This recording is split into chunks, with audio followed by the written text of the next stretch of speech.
Hello, I am the Ronin Pawn, and welcome to a twitch.tv/Ronin Pawn live stream on twitch.tv/Ronin Pawn, featuring the Kerbal space programs. They're back there. They're waiting to cause me hell. Kerbal Rage program, we call it for a reason. I want to put the disclaimer up front. In case you're new here, probably haven't gotten here if you're new here. In case you're new here, this game chaps my ass. Just saying. It's a chapping experience. Be ready for it.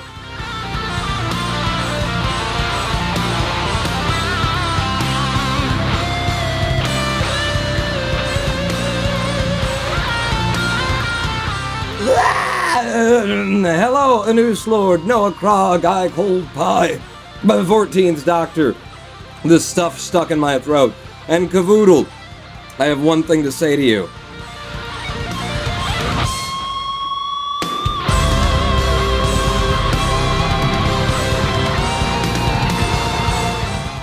How you guys doing? That's what I wanted to say, and I said it. Lowell was tagged as this is the police until the last seconds as the 14th Doctor. I almost forgot. But I didn't, because I don't. And I never do. I sometimes... This is Kerbal Space Program. It's over here. It's over... Hello? Hello? Hi. Over... What do you... Just... That would... What about another one? Can we go there? How about there? How about there?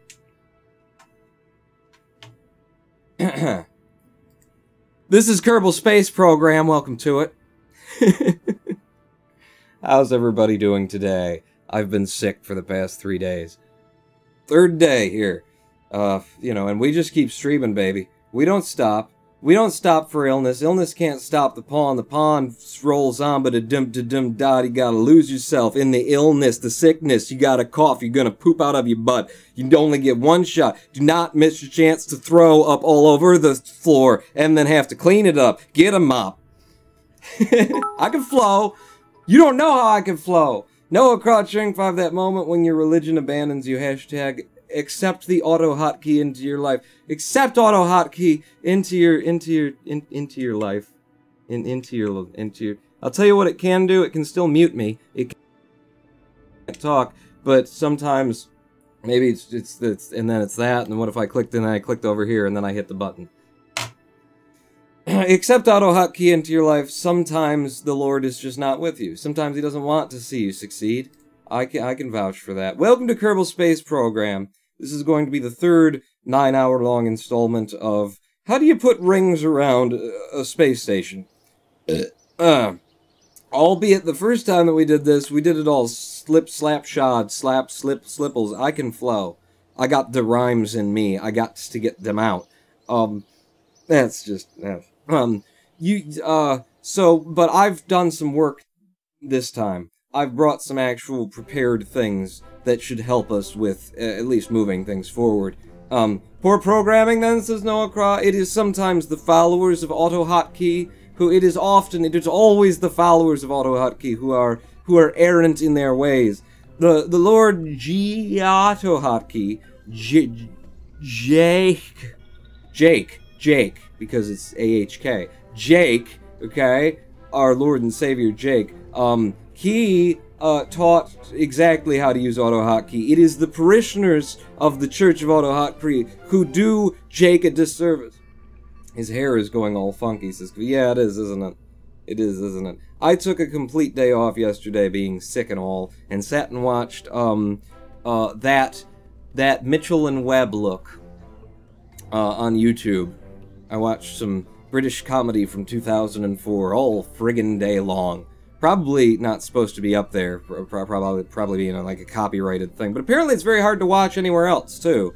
So, thank God it was on YouTube. I watched that Mitchell and Webb look for just the entire day. Didn't touch the computer, and so the live stream is just as good as it was last time. We're live streaming directly off of the main rig now. Fuck Charlotte. It's the second PC, that's what I named her. She's in the closet right now, thinking about what she's done. Charlotte, you think about the choices you've made in life and how they've gotten you here. I don't want to hear it. I will hear your cheers, though. Cheering 5, Noah Craw. Ronan Paul, where's that live performance you promised, says Noah Craw. Oh, the reading of the thing? Just give me a chance to get into the damn game. You know, that's gonna take us 15 minutes, and then if there's something else, that's gonna derail. There's gonna be a whole bunch of tangents and whatnot. Oh, that's the sound of health coming back to me.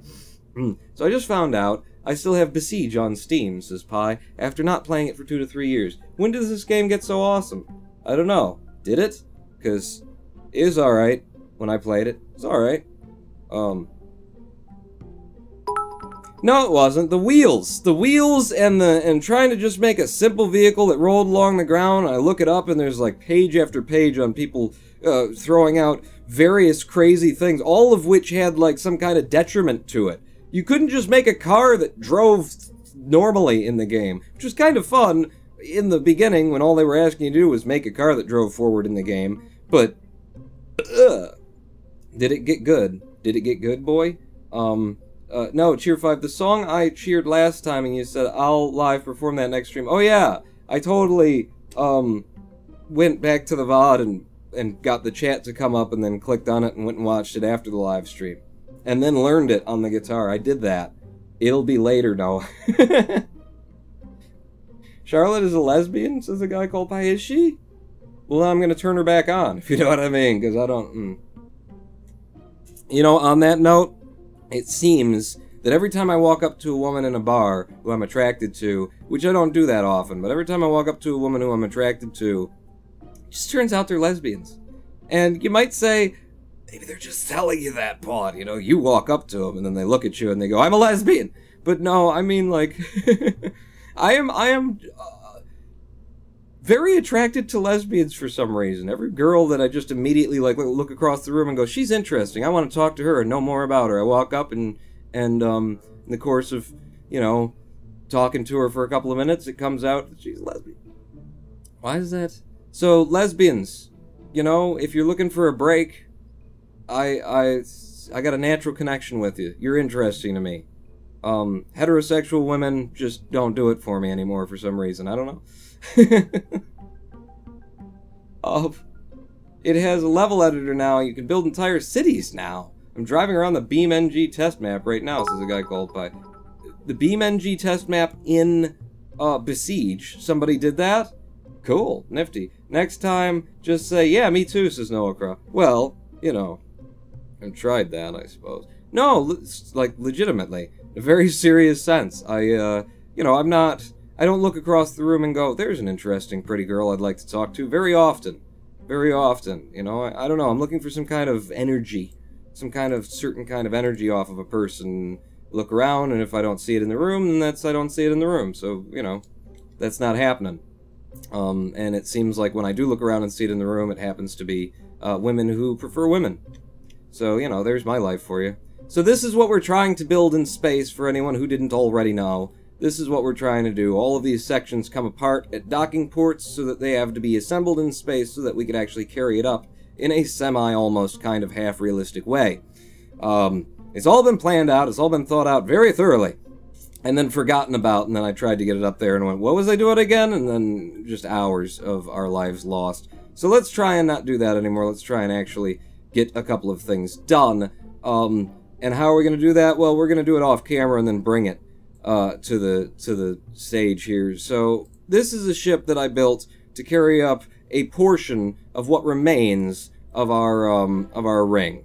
Okay, just need 2 more launches in order to get everything that we need up there, so that we can then get onto the what I've been told will be a horrific assembly stage for trying to get this thing to snap together without being wonky.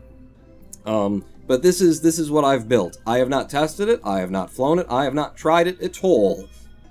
It will almost certainly topple over when we try and take it up, because none of my designs in my first builds ever concern themselves with control authority through those first 12 kilometers going up. And then I get there and it flips over and then we have something to do. Cheer 5. I like women. Oh my god, me too. We've got so much in common. You try it. You see how that works out for you. Wait, someone cheered before. Oh, it was Jermasian. Cheered time to put a ring on it, or at least try to finish the station, lol. Yeah, and every time that I walk up to a random woman in a bar and offer her, you know, my grandmother's wedding ring, that just doesn't go well either. I end up having to track her down in the parking lot and, you know, beat her up in order to get it back. Anyway, so inside here, in the internals, you will find that there are the chunks of the space station that needed to be taken up. What we've got in this one is we've got the other spoke. In space already, we have one of the spokes of the wheel that will carry the ring. So here's the other spoke going up in the center column, as surrounded by the marketing wings of the Ronin Pawn channel. The actual 3 more of the bits we've got, I think. How many we got up there now? 3? We've got 3 up there. We need 8 total. This will be another 3, and then in the next launch we bring 2 up. And I've got a ship built for that as well to try and save us some time. In terms of actually getting up there, we've got... What the hell have we got?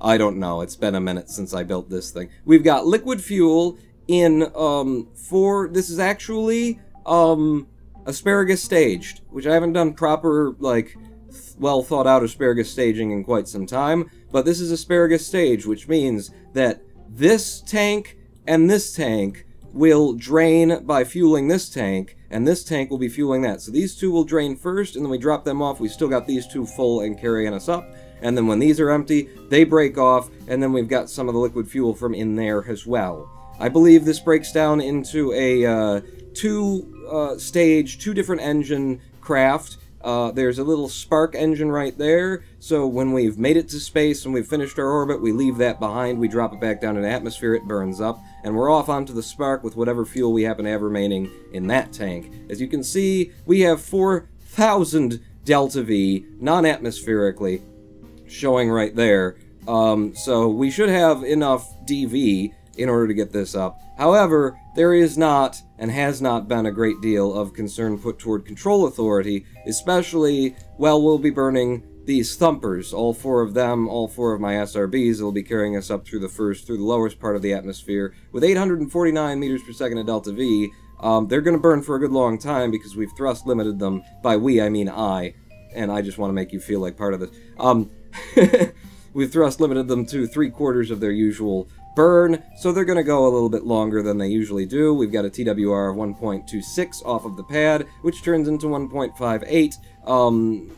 Atmospherically, we're looking at 1.05 off the... Oh, crap. Alright, so these aren't going to burn quite as long as we'd been talking about, because I was doing this bad. I need at least a 1.25 off the... Alright, I need a 1.22. They're going to burn full. They're going to burn full and hard, apparently, on their way up. 1.22 TWR atmospherically off the pad, down to up to a 1.39 when we switch over to liquid fuel. This is, and already our Delta V looks great. Looks just fine. No problems there. This could actually fly without needing any more control authority, and that's why I don't tend to think about it when I'm putting these things together, the control authority that we're going to need going up, because sometimes it just works out. You know, if they're stable and they fly straight and I can just get them in the direction I want and the SRBs aren't, you know, and we don't flip because of, and that kind of thing, then you don't need fins and you don't need extra reaction wheels. That happens at least once out of every 15 launches, so I think it's worth wasting all of our time. Don't you? Isn't that payload a bit heavy for a single spark, says Cavoodle. Well, the TWR, non-atmospherically, will be 0.15 when we get to it. So yeah, but I believe, it's really only there for finishing the very last bit of circularization, so we'll already have a periapse showing. We'll finish that, and then this is just for helping us maneuver over to the space station, over to the PBR Hammer. So it can take, you know, forever, and I'll wait for you for 1,000 summers. I will wait for you till you're there beside me, till I'm touching you, till I hear you cry, mon chéri amour. I don't even know if those are the lyrics, but they sound good to in my end. Looks like an anal probe, says Noah. Yeah, I guess. What do you squeeze from down here? Is it kind of, you know, does it also do the colonoscopy or something? What's this part about? I guess maybe that's just the fun bit, depending on who you... Anyway, Noah, thank you. This ship should be... I'm going to resave it since I changed some things. This should be launchable. And then, okay, presuming this one, you know, eventually gets around to working out, let me show you the second ship, which will bring up everything else that we need, which is the Puerto Rico Delivery System 3, PRDS 3. How do we get there? I don't know. There you go, another very conventional, design from the Ronin Pawn. Another ship, just like every other that you've ever seen, brought to you by Ronin Pawn Industries, Ronin Pawn International, a subsidiary of Ronin Pawn's Ronin Pawnery. What does it feel like, says Zorglov? I don't know. I don't know. I'm so good at throwing away, I should put it on my CV, says Noah. You should. You should. People, you know, they'll hire you for that. If they're trying to sell you something, they'll hire you. And a lot of them are, too. You go looking for jobs and you find that people are actually just trying to get you to buy something to try and go sell to other people. You want to watch out for those when you're in the job market. Door-to-door sales, you gotta either be, like, really, really good at it or just not get involved. This carries up the high pawn, says Zorglov. Hi! Hi, Zorglov. I see you there. Thank you for the cheer. And then Noah Craw right on his back. There it is. That's offensive. It's just big boned. That's right. Sure. And these are the bones. The bones are 2 more of these, the ring components, which will get us to having 8 of them up there, which is the number that we needed, if you're counting. And then these are the middle bits for each side that are actually, they've got their own monoprop, and the idea is we get 4 of the ring bits attached on either side of these, nice and straight, and then we move them straight in, and they link up on either side of the where the spokes come out. And 2 of those sections push themselves in, which is why we've got 2 of these. These are our pushing sections that also have storage for Kerbals.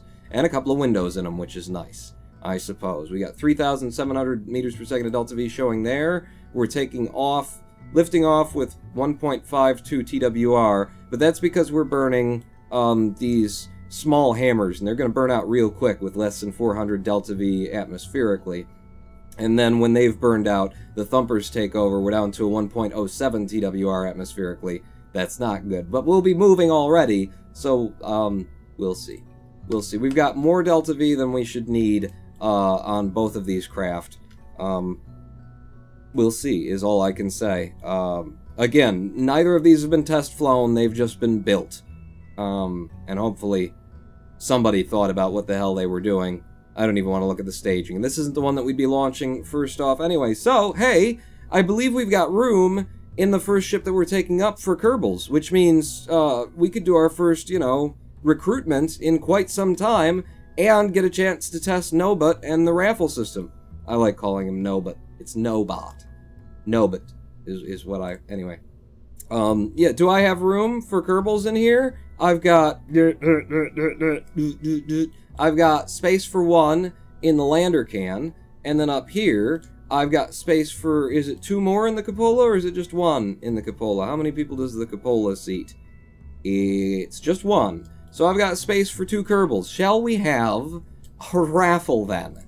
Shall we have ourselves a raffle? Raffle, open, let's see, soap, scum, ring cleaners. Raffle open, soap, scum, ring cleaners. If you want to help us clean these rings when we get them up to space, then get your points spent now, presuming it actually works. I see Noah going, no! So I'm not sure if it's going to work or not, is what I would guess there. Who just did a cheer?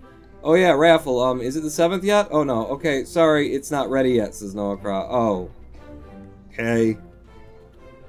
Okay, it's not. You said. Okay, wait a second. I gotta go to Discord and get the quote about everything works except maybe the thing, but that's only because I haven't tested it. You said the only thing that needed to be done with the raffle was testing. I give you an opportunity to test it here. You lied, Noah. You lied. Mister, I know. It's done. It's done and I know. And I just need to be able to have an opportunity to test it, but we haven't been doing raffles lately. Mister, oh, is Noah at all? I just strapped an F-ton of rockets to a caning. Okay, so much for that. But you said working by the 7th, but you said it was working! You said it'd be fine, you just needed to test it! Hey, you gonna test it if I don't test it for you? Well, alright. Stream has started, points now online. We've restarted, no, but we'll just do some random viewer polls is what we'll do. We'll pull in some random viewers. I know that's working because I've been guaranteed by Noah that that would be working. We'll do some random viewers, and everyone in chat now has an equal opportunity to become the Kerbal. The 2 Kerbals who are going to fly this thing up to space. I said I didn't know if it was working, but it just needed testing. Your response when I tested it was like, that's not gonna work. You knew it wasn't working. You knew it wasn't working. You told me, I just need to test it. You're gonna do great in the professional world, because that is exactly how people do things in the professional world. It's all ready, boss. I got it set up. Just needs a little bit of testing, but we are 100%. And then the day of comes, and it's like, no, it's just, I think Gary did something wrong here. Shut up, Gary. You're gonna get us all fired. What are we doing? We're getting some new Kerbals in. So let's head over to the astronaut complex first off and see who we've got sitting on the ground here. Let's see. Random viewer. When programmers say test it, they mean it's completely broken. I'm gonna fix it in like 2 days. Random viewer. Congratulations, Zorglob. You have been chosen and you are right here. I swear I just saw you. Zorglob Kerbing, you're a pilot. You're a level 2 pilot. That takes care of my pilot needs. And that takes care of my burping needs. And Noah Craw, you have been chosen. Well, well, well. What do we have here? Maybe you can fix it? Well, we're going up. Maybe you can... Oh, Noah Craw Jr., the 3rd Esquire Kerman, also a pilot who has no skills whatsoever. Noah Jr., the 3rd Esquire Kerman, is coming along with Zorglob. Zorglob's going to be flying. But yes. Rigged, says Cavoodle. Rigged, says Ludi700. Rigged, says Noah Craw. Well, you're the one who did the rigging. You would know. Okay, get the crew over here. Jab, get out of the seat. Who's going in what? Noah?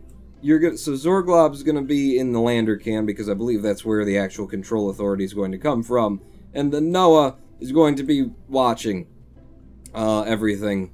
He's going to just have to sit there without any control and watch himself die when none of this goes well because I built it. I took hours. Oh, wait! Before we can launch... Jesus, God, thank God I remembered. Before we can launch, okay, while I was building this, I did a little live stream for whoever happened to show up at my little testing channel. And what we discovered, well, what was told to me was that these things, the docking ports, do not detach unless they're attached via a node. So radially, they will not release the way that they have been, where you just click on them and they just, you know, break off. They won't do that unless they get the node on there. I now understand why, and it also is another, you know, chapping of my ass from Kerbal Space Program. Because yet another circumstance in which this game has multiple sets of rules for the same part, that in order to actually know the whys and the... Why does it do that? How does it do that? Why would it do that? You have to basically know how they programmed the game and why they programmed it the way they programmed it. So thank you, Kerbal Space Program, for thinking about, you know, the people who'd be playing your game. There we go. I'm just putting those on so that I can have an attachment point for these 3 guys. And now they're attached via the node, and now they would be able to be released. And this is what, you know, just remember all the time I saved you by not building this craft on the live stream while we do this part. Because this is just the fixing of the craft once we find out, you know, KSP is KSP. We knew it, you know, it's not something new to us. I just need to get this to the point where it's not actually penetrating anything. That's about as close as it could be to penetrating without penetrating. Do you still fit? No, you don't anymore. Okay, I'm gonna guess that that's maybe because of these? Yeah, I'm gonna move you further out. And then that still closes on you, so I'm gonna move you right to the edge there. And then I'm gonna grab this again, and I'm gonna twist it back in even more. Like so. And that should do it. Right? It completely is absconded by the fairing again. Oh, no, it's burying itself in there, and it's got a weird twist to it that I didn't notice while I was doing. Okay. Okay. Yeah, no. No, we knew. So if I twist you back like that, that's not quite straight up and down, though, is it? Yeah. Why are your snapping points a little broken? You know, I'm going over to absolute, and I'm going to do that. There you go. Snapping point's now working again. You look like you want to penetrate that, and I don't want you to. So take that off again. Don't penetrate the solar panels if you can avoid it. This is really just me, you know, doing things for me in my head now, I suppose. You technically... No, you don't even fit. You're not even totally in there now. Damn it. Oh, and I've been grabbing that instead of the docking ports. Great. Great. So this is just a wasted... yeah. All that's gone. All that's gone. Give me the actual sub-assembly where I saved these things originally. This is why I play Kerbal Space Program. Because you guys demand it, is really the actual reason why I play Kerbal Space Program at this point. Certainly not for me feeling good about what we're doing in the game. Nipple Hub marketing, it's marketing segments, okay? Flip them upside down, and then I spin them like that, and then, come on, baby. Boom. Attached in the correct direction. Happy friggin' day. And then grab from the, from that port, or else everything's screwed up. Everything will be screwed up. No snapping. Twist you in. Twist you in. Preferably without eating the solar panel that's right there. That's got you not eating the solar panel that's right there, but it also means that you don't fit the fairing that you fit just a moment ago.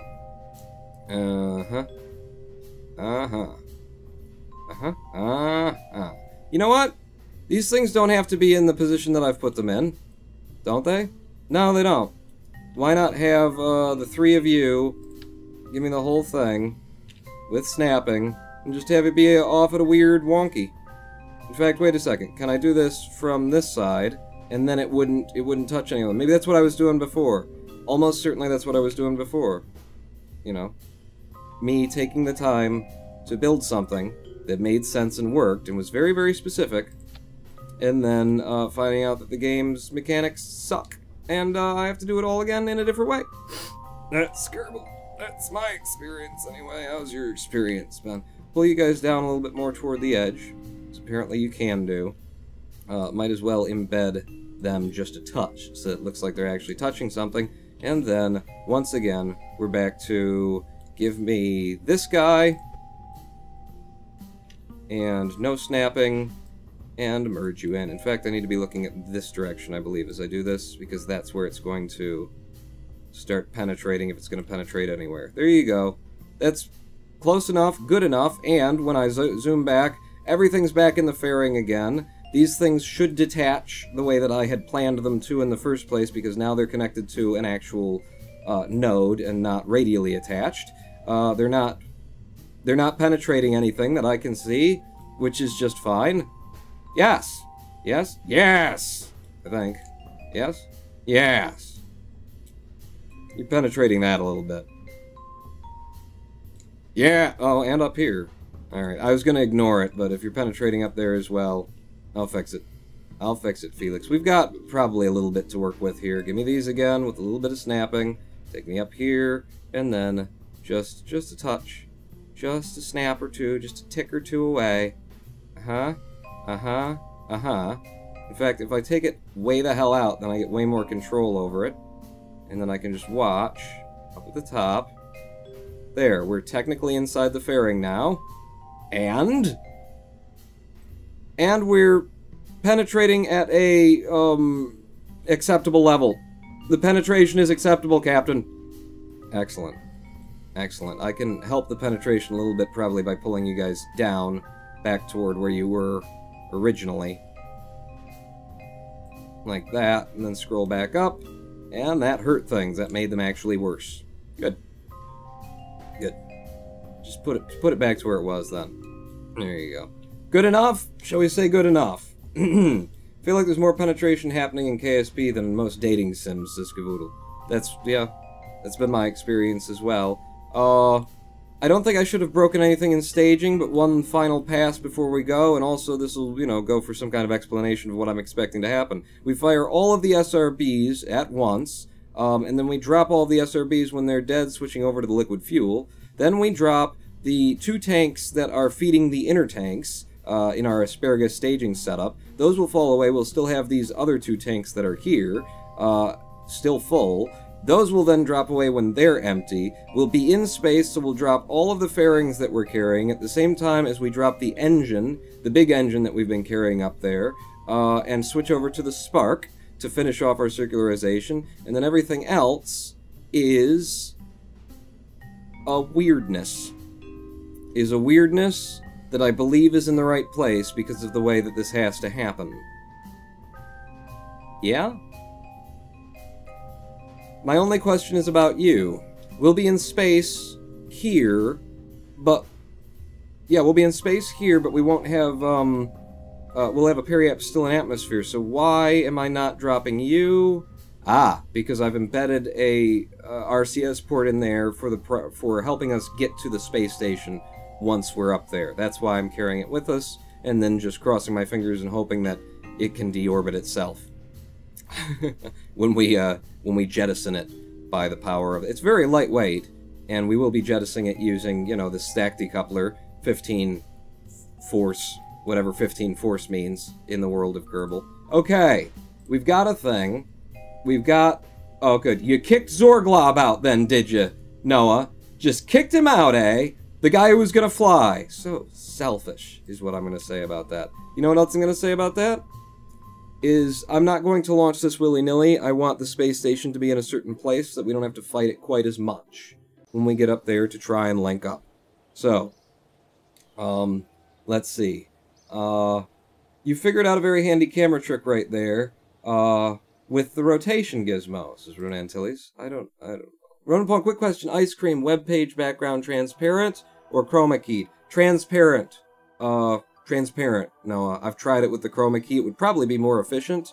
We're talking shop now. It would probably be more efficient with the chroma key working, because it wouldn't be using the built-in web thing from XSplit and OBS. You know, I'm not using OBS, but either way. But it just looks awful when you try and chroma key these kinds of things. So transparent background, please and thank you. What the hell am I doing? You're waiting. I need to get the PBR hammer into a position where it's good for us to launch. So the space station is there, PBR hammer is there. I think I want the PBR hammer, like, here? You know? Because we're going to be launching from here, and we want it to, you know, catch up to us as we're going up, but we're making speed, we're making speed, we're making speed. So I'm thinking, like, maybe halfway between the 2 oceans from this continent to this continent. I know there's a little bit of landmass there, but you see what I'm saying. Between the continent we're on and between there, I'm going to try for about there. Raz the Uber just subscribed! Raz the Uber! Thank you for the subscription, Raz the Uber! Jesus! You deserve a round of applause. Shut up. Thank you, Raz the Uber! Who's Raz the Uber? This is brand new to me. Is it somebody with another name, and then they're using it? Thank you for the subscription. Let's get some Ronin Pawns in chat. This is Noah Crow throwing in some Ronin Pawns. Who are you, Raz? Who? Do you drive, Uber? Can I get a lift? Not in your car, just a lift, baby. You know what I'm talking about? I'm gonna do this from here, because it's coming pretty fast. Maybe I've gone too far already. Get back out here and get something on the pad and launch it, Pawn. Oh, poop, someone made a Pontiac Aztec for Besiege. Oh, damn, he got the Velcros. What are you talking about? What are you talking about? What are we launching again? We're launching the Mark V of this one. Yes, not with Jebediah Kerman. I need Zorglob in the cockpit, and that's the lander can, is the cockpit. You're flying the ship from the middle of it, by the way, and then Noah Craw, the 3rd Junior Esquire.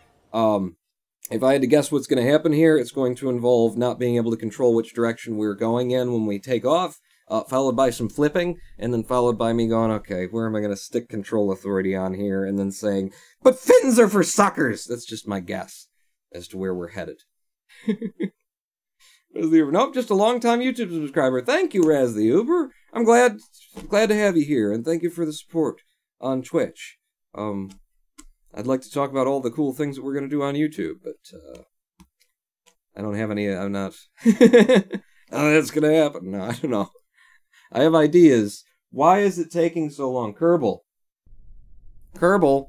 There you go. Good. Okay, I guess maybe it's a big ship, and it takes a minute to turn a big ship. SAS on. Throttle to full. I can't waste time. The space station's in the right position. Houston, could you give us a countdown?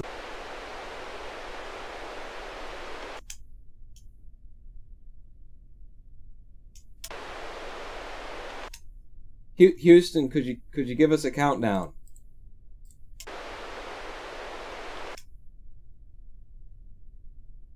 All right, I'll handle it, Houston. Yeah, Pawn. In 3, 2. God, this thing is just everything's broken, isn't it? Yes, it is. Yes, it is. You know what? We'll take it off without you, Houston. In 3, 2, 1, fire.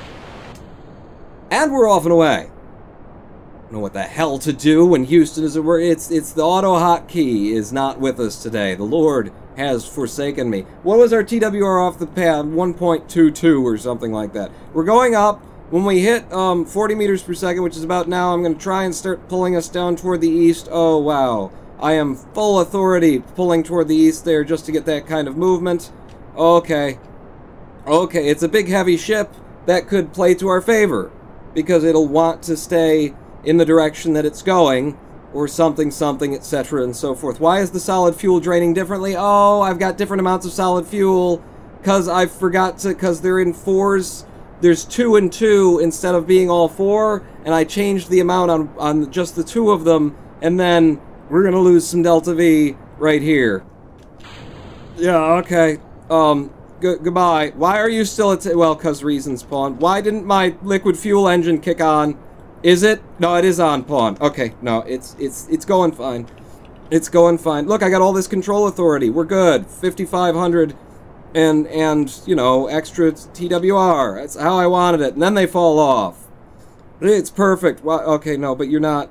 I've fallen down the bubble, and I don't have a lot of control authority to hold against it. But I'm trying. I'm trying. Yeah. It's a nice, big, heavy, flat ship. Am I even going in the right direction? And this is not the 90, Pawn.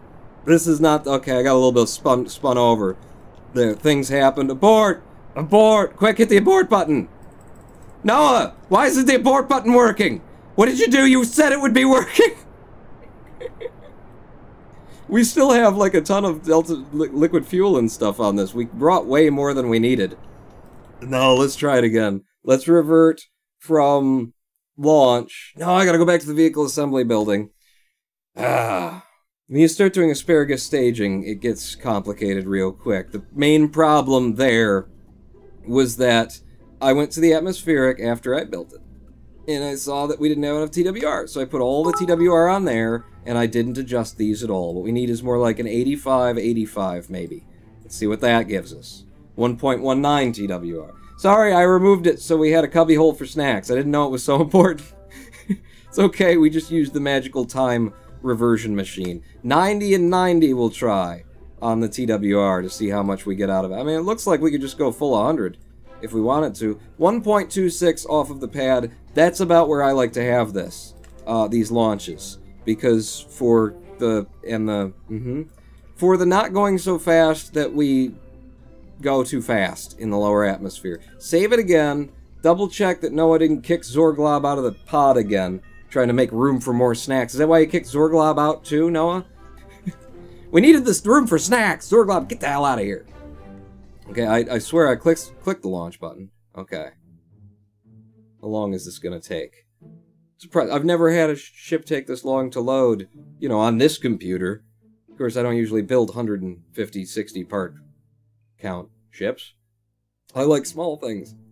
A greatly complicated staging arrangement comes with a great responsibility. Yeah, Noah, your fault. Okay, yep. Any day now. Ryzen 5, 1600, overclocked to 3.7 gigahertz from 3.2 stock. I mean, we're also, the CPU is being used but we're only using 20% of the CPU right now. Wow, Kerbal, you're just doing nothing, aren't you? Just nothing in the background. There we go. SAS on throttle to full. Houston, we need to go quick. Yeah, Pawn. I'm out of coffee. Could you get me more coffee? Sure, Houston. Can do. No problem. Quick countdown. In 3, 2, 1, fire.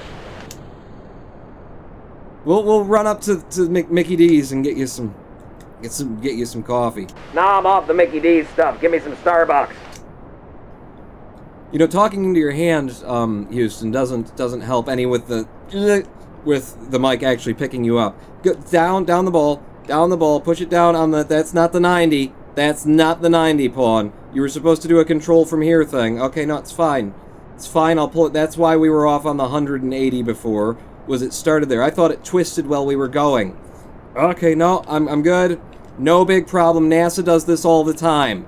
Well, Elon does this. Okay, and because we made that extra little twist, we might have gotten pulled down the ball a little bit more than we'd intended, but we're still okay. We're still okay. I'm pulling hard. I'm pulling just very hard. Okay, solid fuel about to be out, and switching stages. Onto the liquid fuel now. Okay, onto the flipping now. This was part of the plan from the beginning. A little bit of flipping. Okay, no, it's a big heavy ship. Big heavy ship. Did you get the abort button working yet, Noah? Nope. Nope. I think this can fly. I think it can fly. Back to the launch. I think I can get it there if I just take off in the right direction. It's been a while. I remember, like, it was part of my plan that, okay, you'll do this, you'll click control from here, do all, you know. It was, when I was building it, I was a little bit closer to understanding why I was building it the way I was building it, and what I intended to do. It's been a week. You know, I don't have any design documents on hand. Gene forgot to email me what I asked him about. Did you get that thing I sent you, Gene? Did you get that thing I sent you? Okay, is there a control from here point that's going to work for us? How about one of these guys? Control from here. Yes, everything's okay. My ball is in the right direction. Houston, we gotta lift off quickly. In 3, 2, 1, go. Thank you. Thank you. Off the pad one more time. Noah Kra and Zorglob. And Noah is a lawyer, so if we need to draw up, like, you know, mortuary documents later, he's got us. That's why we brought him. How about that mod I make like 5 months ago for you, Kappa? I mean, the thing you downloaded and sent to me? That thing you sent me, Noah? It's in here, too. It's in here, but, you know, less mods are better. Generally, well, not with Kerbal necessarily, but less mods. I found in community management, less mods are better. It's more stable. I think it's in here. If I don't need it, then I don't need it. I wouldn't have remembered to use that either. No, okay, pull up a little bit. Pull up a little bit. Not a lot of control authority. Oh, you're vying for fins, aren't you? You just want them fins, don't you? Okay. But don't, you gotta stay near your in fact, prograde. Can you follow prograde on your own? Fire the liquid fuel, and then you hold the prograde from there. Hands off. Ronin Pawn, less involved is always a better flight. Right? Right? I mean, we are turning down at a decent rate. Not a horrible rate, anyway. It's kind of working. Now we're turning down a little bit quicker than I'd like to see. I'm gonna try and help a little bit here. Probably end up hurting by resisting the gravity turn and pulling us back down to the actual 90 degree there. But it seems to be okay. We're at 11.7 kilometers. I'm just helping. I'm helping. I helped too, Mom. There you go. Holding us at 45 degrees on the bubble right now by just tapping my A. You want to tap that A? I'm going to tap that A. Usually I'm tapping a D, but today I'm tapping the A to try and hold us up a bit as we go. Oh, I'm supposed to be dropping things as we go as well. Where's the... Okay, we're draining that one, which means you guys needed to go a minute ago. That's fine. I said it's been a while. I said it's been a while, didn't I? 18 kilometers now with an apoapsis of only 24 kilometers. I'm going to do stability assist now.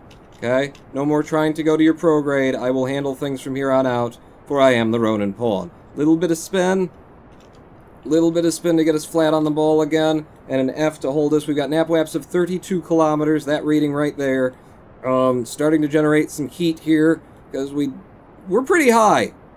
We're getting higher all the time. You, hold up there so that we know when we're running out of fuel in the stage that we're supposed to run out of fuel in before we get to space. We have a 40-kilometer APWAPS, 27 kilometers is where we are right now. Actually, 29. It's happening pretty fast. I'm going to start diving downward now, because I want to make a lot of speed before we get out into space completely. Although, things being as hot as they are right now, maybe not the best idea I've ever had.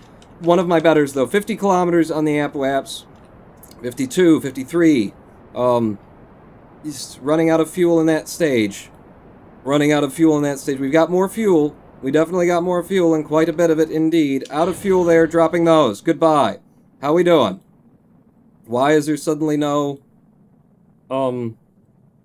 Why not? Why did you stop burning? We have fuel up here. Is there not fuel transfer through that engine? Okay.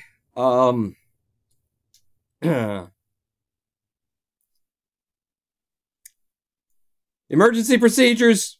Release the thing and the other. I'm going to make another stage because I don't want to lose the fairings quite yet. The emergency procedures. Lose the and that and. Okay, that didn't. But it didn't release. It did not release. Why did you not release? We're burning fuel and not changing anything right now. What's going on in there? Nothing really happened. You're supposed to break off, and you didn't. I'm gonna hit space again. Okay, so that broke away. Why didn't you break away, fairing? Why didn't you break away? I think it got stuck. Why would it get... It's a simple fairing there. Hit it again. Okay, now that's gone. None of the things detached that were meant to detach. Is what happened. Oh, you needed that decoupler? I thought snacks were more important, says Noah Craw. Things didn't detach. And also I needed fuel lining for the transfer to make it. But it got up here. So, first successful test. All the others were successes too. In the write-up anyway. Gene, you write it up that way. We're almost there. This has all been a simulation. What the hell happened in here? I need a fuel transfer line from that to the lower engine. Okay. Revert flight to the VAB. And we'll also check the decouplers in the fairing, because that fairing really should have blown.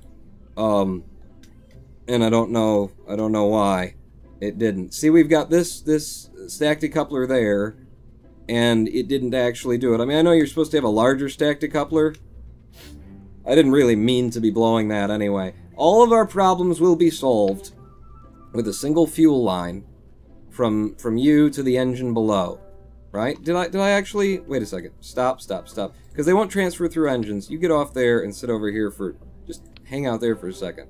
Did I do cross-feed? I didn't even have cross-feed enabled between here. It will transfer through the engine? And I just didn't have cross-feed enabled? Okay. If that's true, let's check if that's fuel. Show me the fuel delivery overlay. It shows fuel going to there... and down to there. I see the arrow saying that fuel will feed from here down to there. And it changed our delta V when I did that, which suggests that that's working as well. So fuel will transfer through one engine to an engine below it, will it? Is that what we're looking at here? It's important to maintain an air of quiet detachment, says Urglaw. Something there is stuck to the wrong node, says Rune Antilles. I'm going to say that I effed with the staging, and we all know Kerbal Space Program hates for you effing with the staging mid-flight. Sometimes it works, very rarely.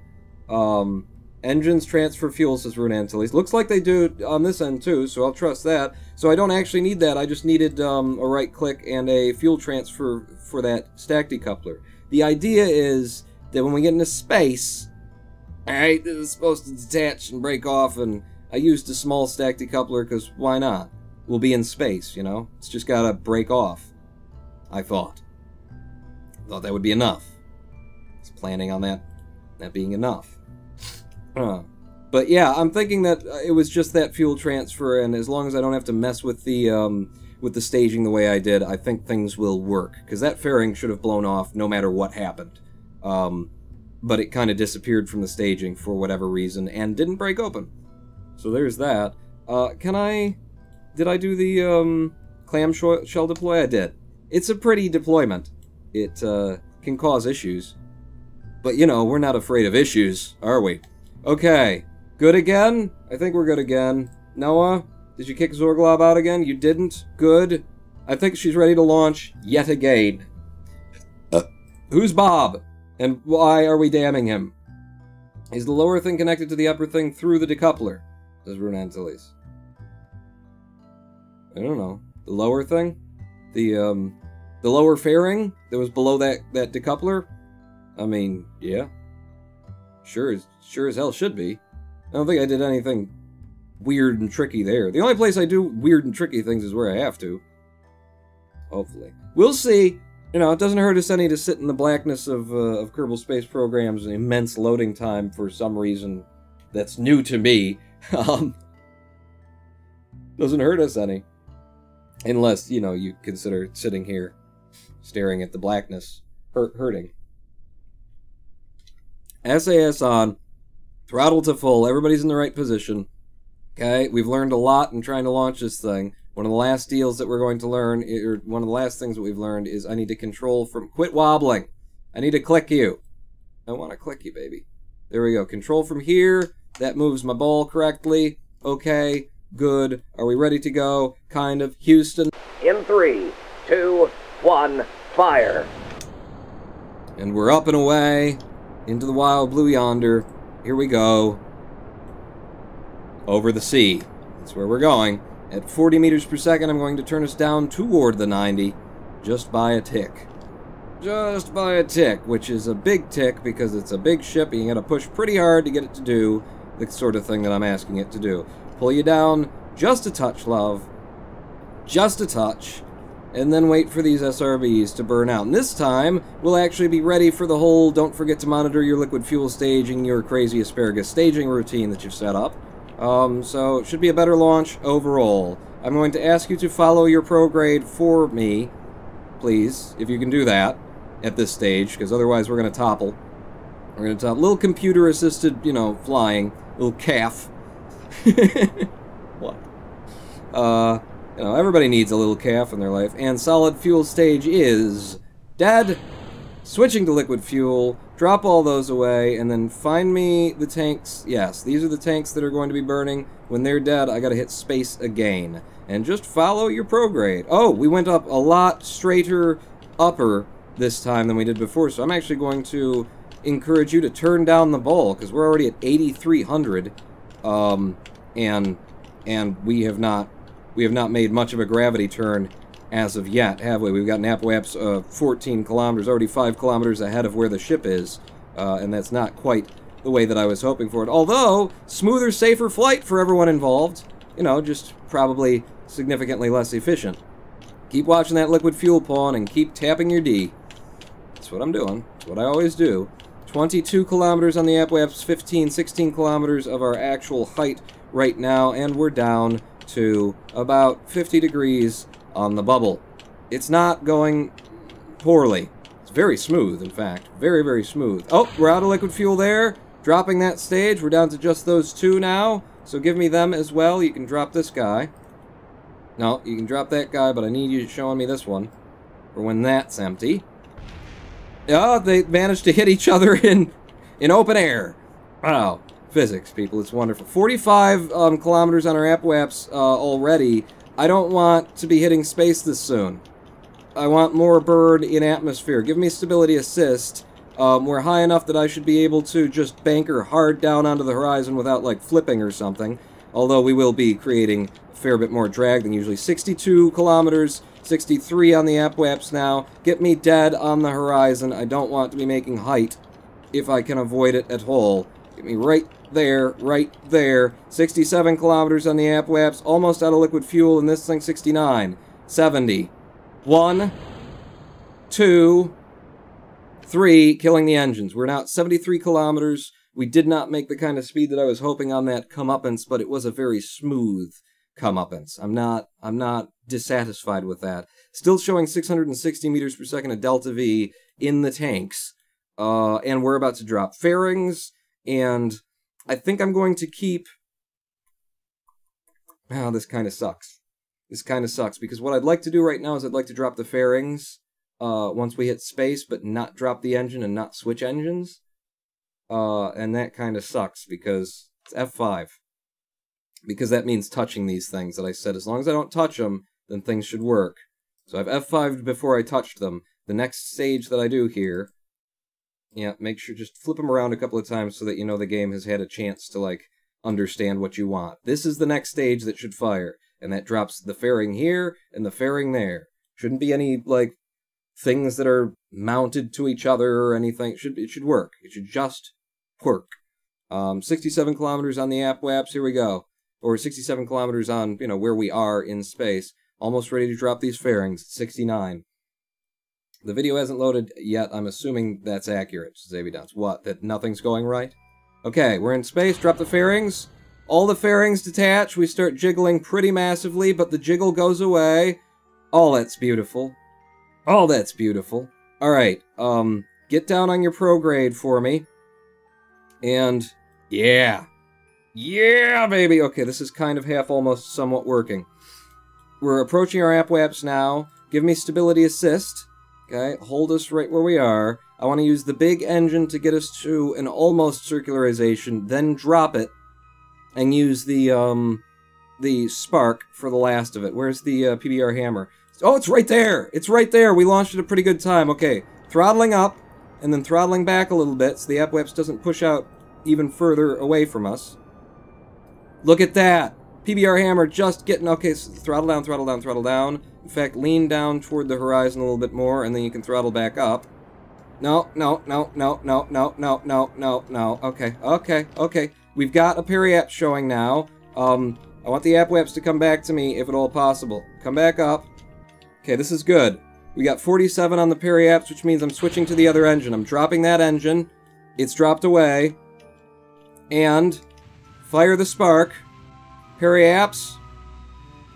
Periaps. Come on, baby. No, no, no, no, no, no, no. The Apoaps can come up with you. That's fine. Come back to me.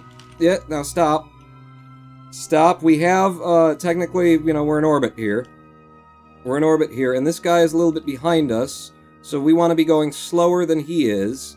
His altitude is going to be 73.9. It's 74, something like that.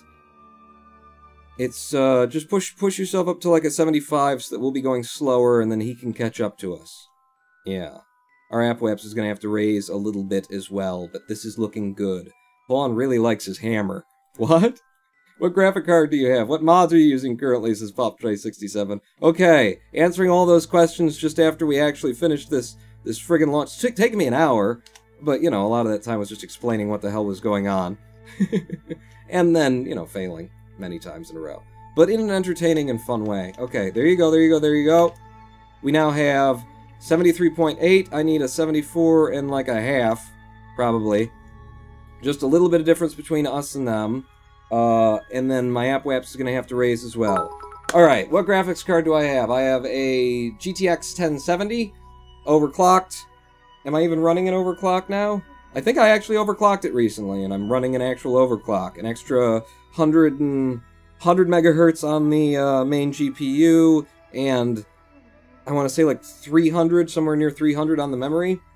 For that, we're running on a Ryzen 5 1600, not X, overclocked from 3.2 to 3.7 gigahertz. Cheer 10, Zorglob cheering 10. On Zorglob's cheering 10, just letting you know.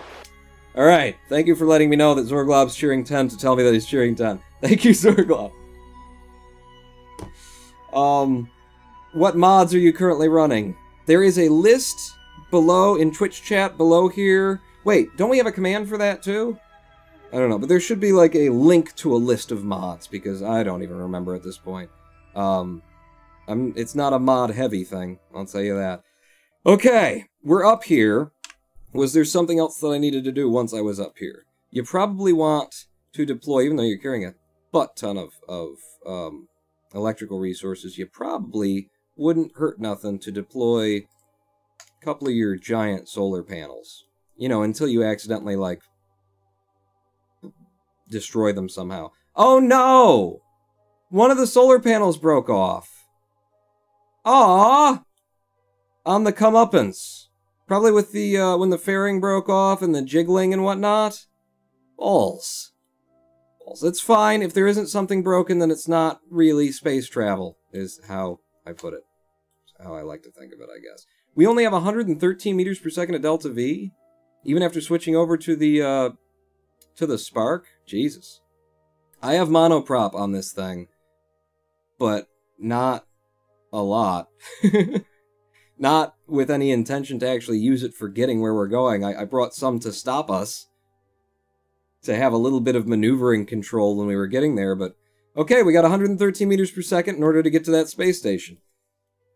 And some monoprop for the fine maneuvers and stuff. Maybe it'll work. Maybe. F5 from here. F5 from here. Infinifuel for the win. We're fine. 113. Didn't I bring like 3,700 DV? That's right. Then that's right. We should have 113 meters per second at this point. Because it usually takes about 3,600, especially with an unruly craft, to make orbit. And if I had 3,700 and some, then yeah, we should have 113 meters per second at Delta V. It's not exactly how I'd planned, you know, to be dealing with things, but it is what it is. This calls for efficient rendezvousing. Efficient rendezvousings. I like it, Renan Tilly's, and I think you just said it right, rendezvousing. But I like rendezvousing. And then we can do some boozing while we're rendezvousing. Ah!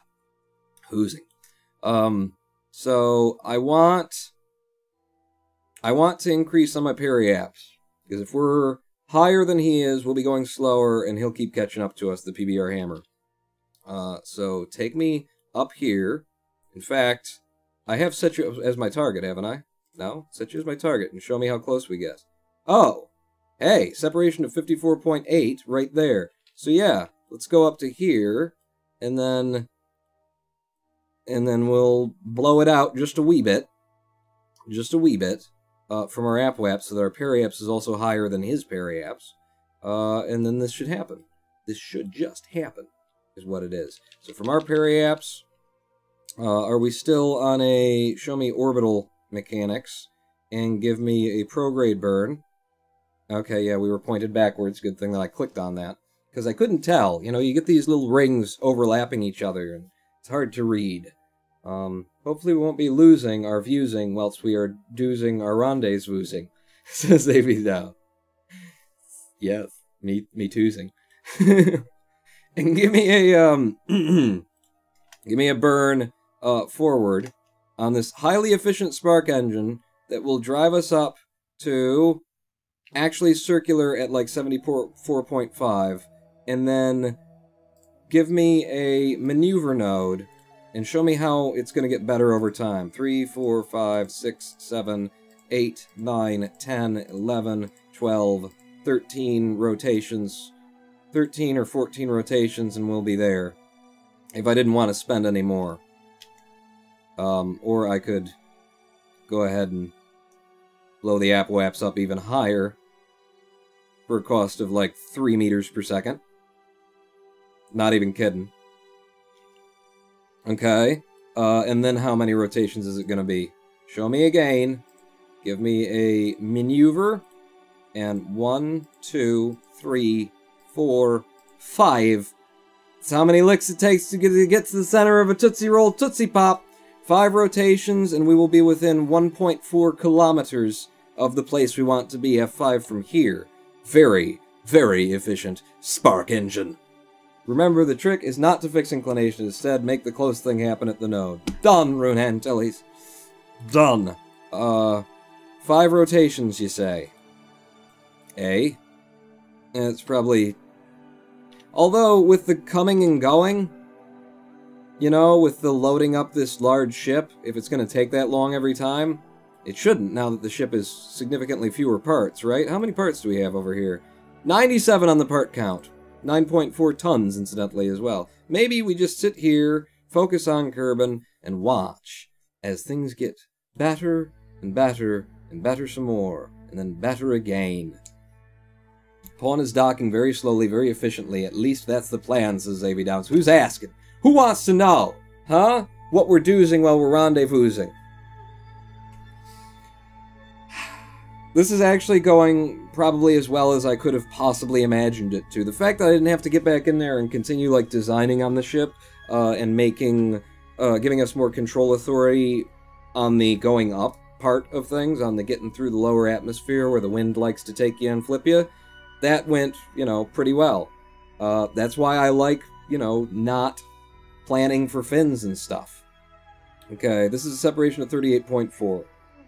So, tiny engine, tight DV plan, enjoyment is guaranteed either way, says Rune Antilles. This is how I like to do it.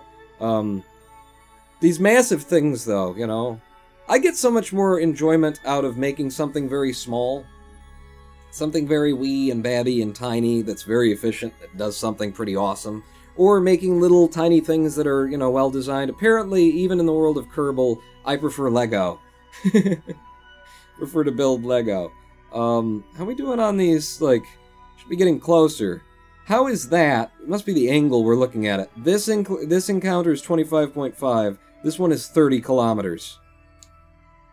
Yeah, must be the angle that we're looking at it from. And that's 21.6, and this is 25.5. Just a few more go-rounds, and we'll be there. I rarely go really big in Kerbal, says Rune Antilles. It's just, it's so much work, and also, like, you know, my experience has been that whether it's the game's fault or my fault, it doesn't end up handling complications very well.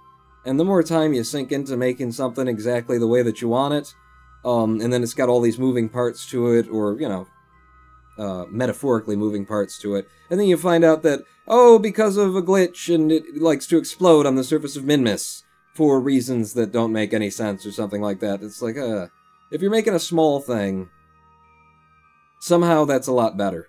If it's a small thing, and you're just putting little tiny touches and little refinements into it, you're making a massive thing, and then you get it up there and go, oh, crap. That's the piss take of old piss takes. The biggest plane I have for DL has 8 rapiers. DL, the down low, direct latency, downing lethargy. You need to get, yeah, but lethargy is bad. Don't do downing lethargy. You want to do upping lethargy, okay? Be lethargic in a way that makes you active. Hello, Chocolate Memes 247, and welcome to us doing this intersect. We've got it now. We've got the node we were looking for. 1.4 kilometers on our next encounter, after the next encounter. We will be linking up this giant, unruly, insane, space-shaped, the ring portion of this space station. We will be meeting and matching to the PBR hammer. Actually, we'll be sort of just picking it up with the Pilgrim. We'll be parking it next to, and then I think the Pilgrim's going to have to come in and do the real work. Alright. Get back down here, and F5. F5 before we do anything. Pretty interesting looking design, wouldn't you say? Especially with all of these physics-defying floating bits just surrounding the engine. What are you gonna do? You build big, and this is what Kerbal does. Now, where's the thing that I'm going to? There it is, 7.1 kilometers. Give me my targeting computers active. Sam, Luke. Let's target the why have you turned your targeting computers off? Cause it's, I don't need them. I got this PBR here. I can just feel it, man. Luke, you keep doing this. Every time you get drunk, you think you can fire without targeting computers into a 3-meter hole. It never works out. In fact, last time you got that girl pregnant, you fired at the wrong hole, man. You just need to stop doing it, Luke. 63 point some meter per second difference between us. I think we're actually going to be firing retrograde here, aren't we? We're going to be slowing to him? Is that what we're going to be doing? I'm actually not sure. I'm not sure. I do have a monoprop to help us with this. Give me stability assist, and as we approach, can I fire up the spark just a little bit? Just a little bit. Yeah, this is the way I want to be burning, because I'm reducing the speed that's between us. And fire hard, fire full. And I should be pushing my retrograde toward his retrograde, toward his where he is, whatever you'd call it on the bubble there. Yep, 40 meters per second between us now. 80-some meters per second of delta V remaining in the craft. Oh, crap, we did go through like half of our remaining delta V in this little burn. But, you know, it's still, I'm going to call it efficient. Still going to call it efficient. We're coming in at him far closer to the target and at a much better speed. Pawn, you should build a Taurus around Kerbal. I've done some math on the subject, and for an orbit of 72 kilometers, you only need to make a ring of 452,389 kilometers. Oh! Well, get right on that. Right after I make my first, you know, ring around a space station, we'll go straight to, you know, building a Dyson cloud around Kerbal. Good call. You know, I'm definitely capable of that. I think I've proved that to everyone who watches these live streams regularly. Okay, we're coming in straight at him, Scotty. Little bit. There you go. Dead on target. Gonna need to slow down pretty quick here, Mr. Pawn. F5, you've got 57 meters per second of delta V remaining. Okay? And burn the speed down. Burn it off, burn it down. Okay, but don't lose your target. 15 meters per second between the two of us now. Boy, if I could see where I was going, if there was any light whatsoever, that'd be great. And get me a little bit over here. Burn a little bit more of the speed down. There you go, 10 meters per second difference at 250 meters per second separation in space. Coming up on the dark side of Kerbal. On the sun isn't quite up right now side of Kerbal.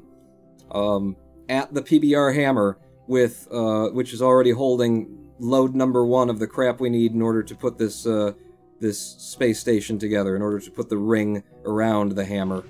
And burning. Stop.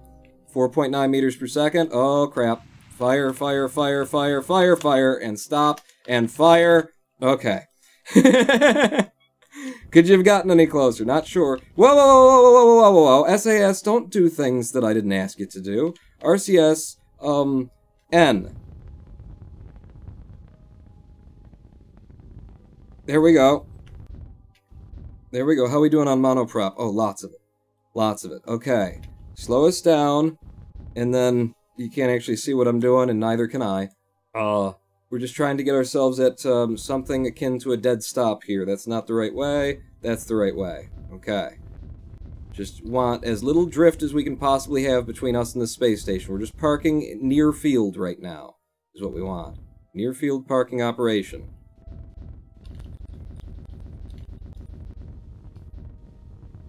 Okay, so that's that. Like that. And then that. So I actually think I'm drifting toward the space station presently. Yeah. So give me a little bit of the spark, and there we go. We have 0 meters per second difference between our movement and the target. Still means we're moving. We're not parked, but we're about as close as you can get to being parked. And isn't it just, you know, amazing to see that in all of the extreme lack of beauty and darkness? Is it every time I do something epic, it just happens to be at night? Perfect rendezvousing, Pawn. Slow claps all around. Let me help you with that, because I'm pretty sure I've got them. Let's see, that'd be this one, right? No, that wasn't it. Would it this? No. Oh, here it is. There we go. Got it. What was the cheer? What's the biggest part in KSP? 3.5 meters. That's only 129,254 parts for a Taurus, says Angel's 2141. Well, I'm a Pisces, so I don't give a shit. I'm actually a Taurus. I actually am a Taurus. Which means, who do I get along with? How does that work? Is it the rat? The rat, the dragon, and the Taurus or something like that. I don't know. I've never really gotten along with anyone, so I think it's all bullcrap. Nobody likes me, everybody hates me, astrology is bullshit. We did it! We parked it! You know, we got her right here. I don't remember what the hell I was gonna do after I got her right here, but we got her right here. Alright, what's stage 2 of this process, Pawn? If I recall correctly, stage 2 of this process is taking a live stream break, because we've been going for an hour and 15 minutes, and this is about the time where we have ourselves a live stream break. Here we go. You're too young to be on Twitch and on the internet as a whole. Did I curse? I'm sorry. Bull, says the Taurus. Lol. Take a midstream break. Indeed. We're going to have a 7-minute, everybody gets to go and have a pee break. And when we get back, we're going to move over to the incredibly tricky process. I remember sitting here for like 15 minutes when I built this craft, just sitting here going, okay, and then what would happen? Right, and then the pilgrim has to come over, and he uses the adapter module that we've put on there, and then that means I got to blow that off, so I got to retrograde. It's going to be an incredibly complex process that I am no doubt going to not remember. F5 after I've done something that I shouldn't have, and then we'll totally be screwed. So stay tuned for more of that after the live stream break. We're not done yet. Listen to Pokepawn while you pee. Pawn not out yet, technically. I want to be the very best, like no pawn ever was. To build them is my real test, to fly them is my cause. I will travel across the skies, searching far and wide. Gather science to understand the goo that is inside. Rolling Kong, gotta catch you. It's you and me, playing career mode in KSP. Ooh, you're my best friends in a world we must defend. That's Kerbal. Rolling Kong, gotta catch you. Of course, so true. Jebediah will pull us through. You'll teach me, I'll mislead you. Rolling Kong, rolling Kong.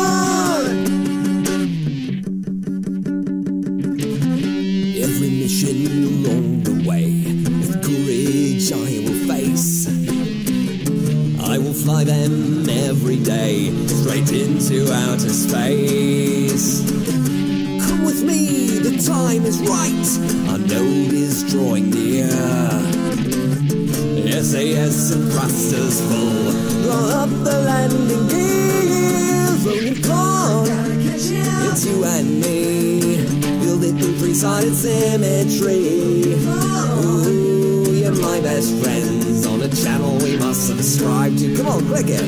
Oh, the things we'll do, forget our staging and kill the crew. You'll tee-hee, Pokemon will sue, and then we'll all explode because of Ronin Bond. Ronin Bond.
Hello,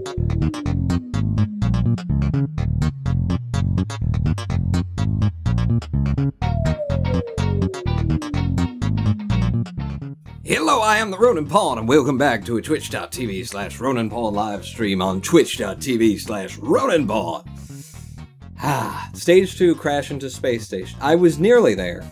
I almost got it, but I failed. We're playing Kerbal Space Program, in case you're just joining us, and we've just parked a vessel nearest to the space station in preparation for a million other things that I don't even want to get into. Let's just sit here and listen to Jazzar's Black Hole for a little while. Cheer 5, don't mind this, it's a test, says Noah Crow. We'll keep testing, because it didn't come through wrong. You might have to up the cheer amount.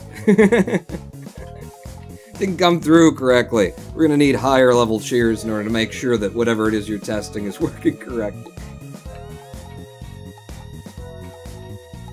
Okay. Okay, Jazzar. You can be quiet. And we can get back into Kerbal.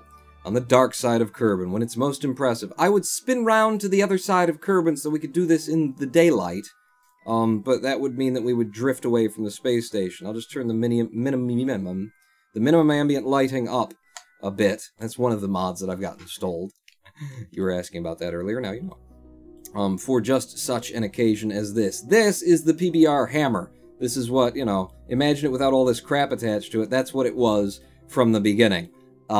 We are trying to assemble a ring, you know, like 2001: A Space Odyssey. We are trying to assemble a ring around the PBR hammer. This is a chunk of the ring that we brought up previously. This is the chunk that we brought up just now. We now have well over 2/3, maybe 3/4 of all of the bits and bobs and ends and odds that are required to assemble the ring around the PBR hammer in space. There's another load that needs to come up. But before that happens, I need to figure out what the hell we're actually doing with the craft that we brought up here in the first place. And oh my god. And oh my god. It's going to be a bit of a thing in it. I wanted to be able to attach this so that it wouldn't be drifting to the space station, and I believe I have set us up somehow to be able to do that. I just have to remember how it is. What was supposed to actually get attached? How is this going to work? And I believe step 1 was going to be deploying the penis cap.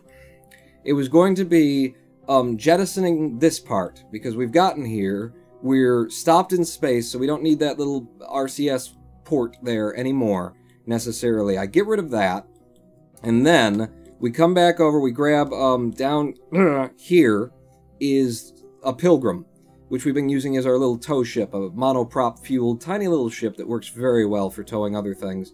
Highly efficient, beautiful, favorite craft I ever built. Probably. Maybe. We use that to attach to the port that will be exposed once we fire off, once we eject the reservoir tip that we brought up here. This docking port will be exposed. It is a docking port junior, which is what that attaches to. And this, I can now explain what we've got here. This is an adapter specifically designed for use with the Pilgrims, and we have a number of them, the Pilgrim line of ships. This is an extension piece that goes from a small docking port, you know, to a small docking port, just to extend it, so that when we're dragging ships that are a little bit too close to the engines of the Pilgrim's engines won't be the jettison, the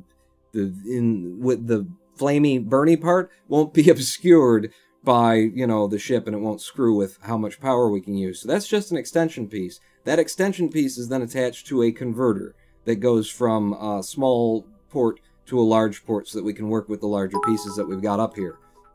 That's what all this is here for.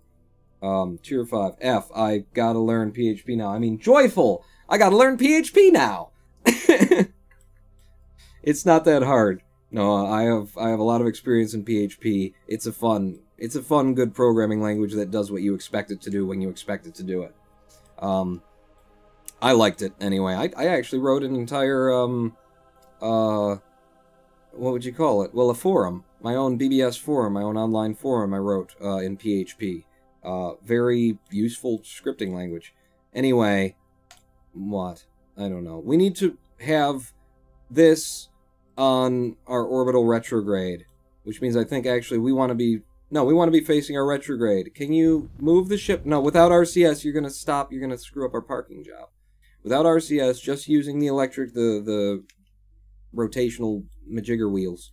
Point us on a retrograde, and I am hoping that when I detach this port, that it will be enough force to actually blow this whole thing back toward... Oh yeah, we're drifting all right. We're drifting all right. Give me the monoprop again. It will be enough to deorbit that little bit on its own, and if not, then we can F5 and fix it. But before we do that, what are my directions in terms of monoprop? That's down, which means that's up. Good. So use that to stop us floating down, and then use this to push us back in. Can I show me my target speed again?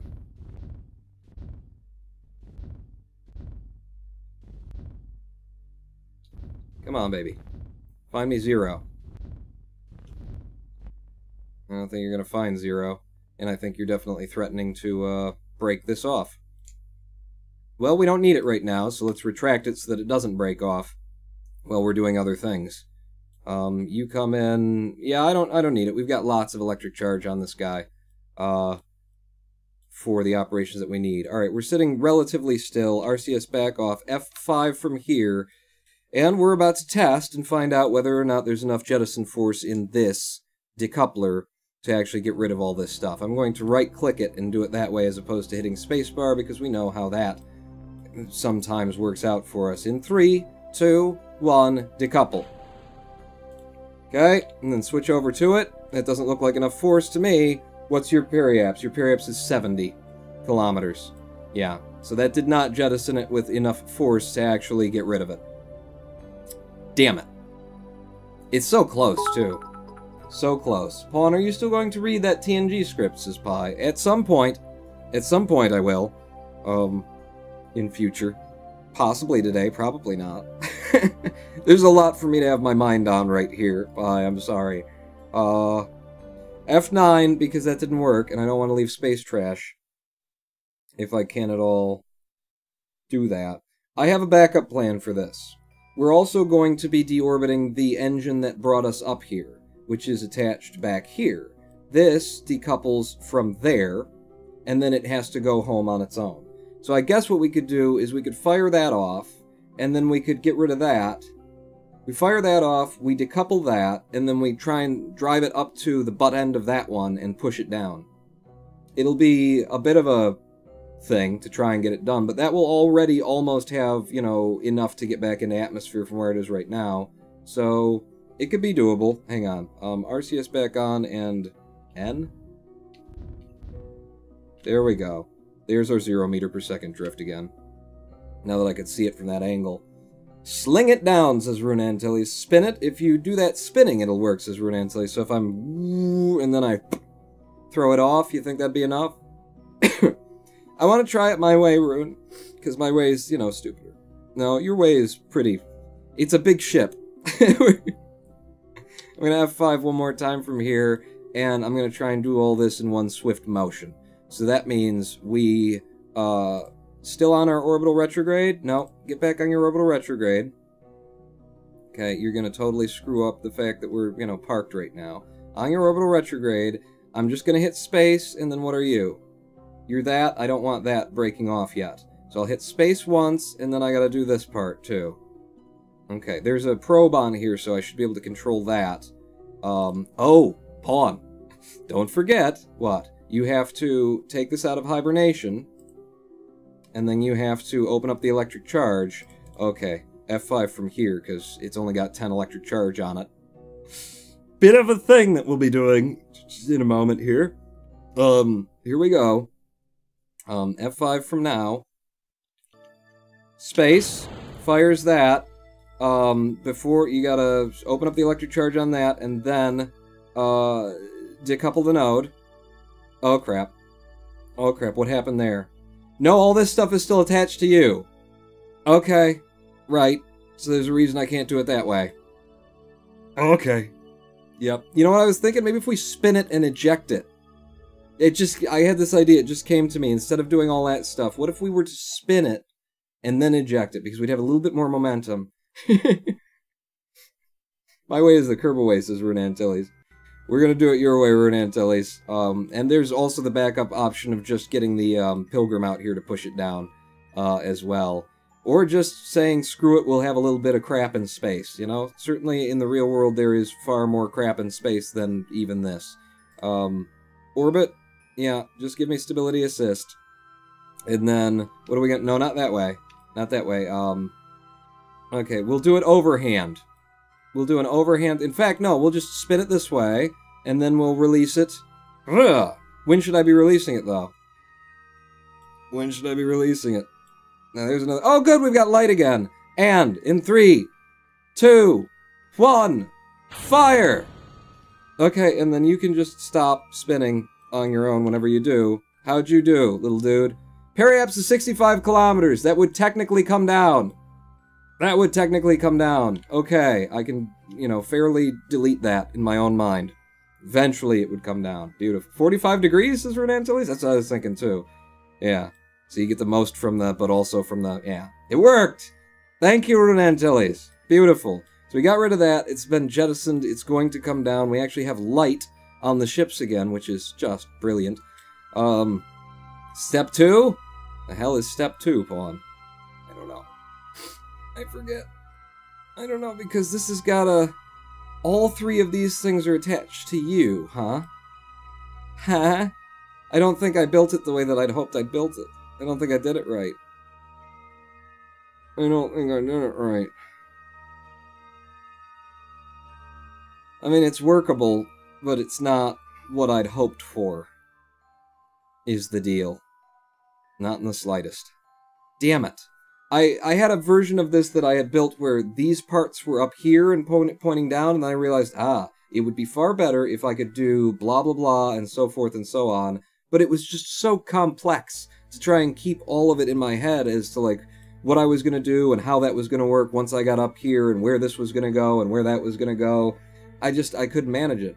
I couldn't keep it straight in my head. So now we're in a position where what I'm looking at is, if this part detaches from this part, I'm going to have these 3 things floating in space without any way of, like, attaching them to the space station so they don't float off. I mean, I will have some way, but if I'm going to grab these bits, these 3 bits, using the Pilgrim, then the Pilgrim will be in the way of being able to attach one of them to, like, even there to get them to stick. You know, it'll be right there. How do you look on that side? Yeah, and they're kind of in the way of everything otherwise. And I didn't put a docking port on that side because I just, like I say, I was trying to keep a lot of things straight in my head, and this one was apparently the one that got away, along with the other 3. How about launching the whole station in one piece and be done in 20 minutes, says Looney700. Yeah, we could do that. Just, you know, that would be fun. Hey, how about I just use HyperEdit since I've got it here, put one out on the pad, and then just cheat it into space. That'd be fun, too. Okay. I can attach this whole thing to the space station? No, you can't, Pawn. No, you can't. Because the idea was to get the Pilgrim attached to this, and then I was going to drag the spoke up and get the spoke attached. And then this side was going to be able to attach somehow, you know, some other way that apparently I just never got back to. I never figured it out. I missed it. Building a huge rocket is much more fun, says Looney700. That would be the easy way, says Rune Antilles. Huh.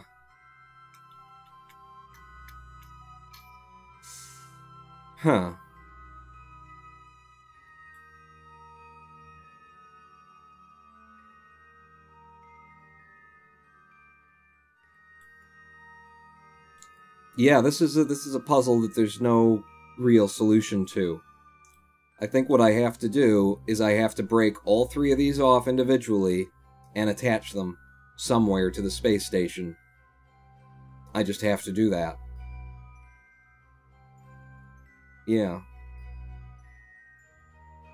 while we're drifting away, which we're doing right now, Tier 5. Oi, what does no access control allow origin header is present on the requested resource, origin null is therefore not allowed access mean? It means copy paste Google. How much monoprop do I still have left on this thing? 10. We are floating very away. Very away. Is it I? Yeah, looks like it's I. Okay, head back in that direction, if you please. Right, don't waste the RCS. I think that's got us going toward the space station again. Do I have that information somewhere on screen and I don't know about it? Distance 59.2, 59.1. Yeah, we're heading back in that direction. Yeah, I tried to save myself the effort that I know that I'm going to have to put in now, and I didn't do it right. I did not do it right. So here we are, and I'm going to have to put in a whole bunch of effort that I'd hoped I wouldn't have to. Just trying to work around it. Trying to work around it. By the way, PHP has to be developed server-side. You have to either have your own Apache server running on your computer, or you probably already figured that out, Noah, but or you have to be uploading every single thing that you do to the server and then testing it there. RCS N. Oh, I don't have N anymore because I jettisoned the part that would have given us N.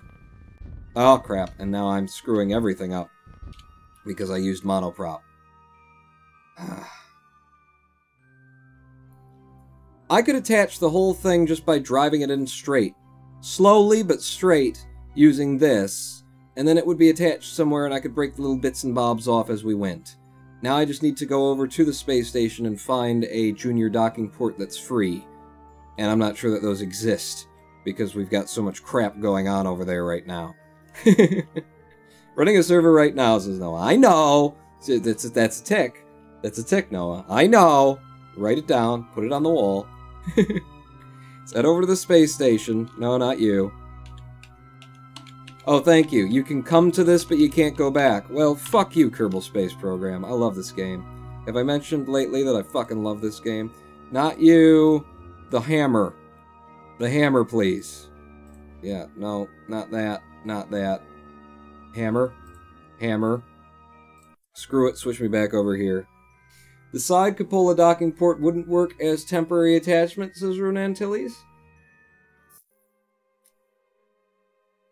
I think the side are a big one, if we're thinking of the same thing. I'm pretty sure the side is a big one. Now, are you gonna... There you go. Okay, I got there. Small docking port is what we're looking for here. Somewhere on these. These are big ones on the end of that. The cupola... We don't have the cupola here. The cupola's on the other piece. That's a large. That's a small. This is a small. Or that's a large as well. This is a small. Why do you exist up here? You have no purpose for existing up here. You need to be pushed down. So I can push him down, and then I'll have space for him to drive up and stick to. Right? Any other places where I could stick to? I mean, there, but I think this would be a better place to stick it right now. So that means actually taking over the Pilgrim and doing a little bit of maneuver here. I got to attach to him, I got to push him back down into atmosphere, drag him, and then get the Pilgrim back here. These are the things that I was trying to avoid, but with this many moving parts, and, you know, not having a team of NASA engineers to help me with it, here we are. Here we stand. Detach the thing, and then detach you, and then the other, and the other. Yeah, so actually start with this guy. Detach you, undock, thank you, and then undock over here as well. And who have I got? I've got the Pilgrim. Okay, Pilgrim comes over, grabs him, pushes him down. How you doing for fuel, Pilgrim? 131 of its monoprop remaining. Should be able to get this done pretty easily. Find me your... In fact, What are those camera modes you're always talking to me about? Camera free, camera orbital, camera chase, camera locked. Camera locked might help me here, because it'll lock it to its, orientation, right? Yeah. Okay, and then stop, if you don't mind. Holy crap. This is weird. I don't usually use this mode. In fact, I might as well do it from the cockpit, huh? That'd be cool. This is interesting, though. It's like I got a camera attached to a little rod, out here. Push me in your direction. In fact, you know how much I like doing this. Who's flying, by the way? Old guy and pretty girl. That's how it tends to work on my program, somehow. Okay, there's a space station passing by us. You're gonna have to get the butt attached, though, right, Pawn? That's where the thing is on this? I think so. Pilgrim to adapter, adapter to station, new parts to adapters, as Runan says. This is the way I'm doing it. I don't know if there's a better way, but I looked at it for quite a long time, and every way that I look, you know, because I know where this is going, too. Like, I know what I'm trying to get to, and everything I looked at, I was like, yeah, I could do that. And then I went, oh, but that's going to cause more problems down the line. Take me back out of here. Let's do it from here. Oh, crap. RCS off. RCS. Give me some of that. Give me some of that. Oh, target the thing. And then... Should I control from... Don't control from there, you're fine, Pawn. Okay. So... bit of that. So we come in. A bit of this. Actually, that's pretty dead on right there. Turn the RCS off. Spin us around. So now we're doing butt first, and now maybe control from here, so that we can see it from this angle. RCS H. No, N. Oops. Going in the wrong direction at the wrong speed. There you go. There you go. Yeah, you're fine. There you go. RCS off, and we've attached to you. Now all I need to do is burn us down. Okay, yeah, lose this camera angle. This is screwing with my head.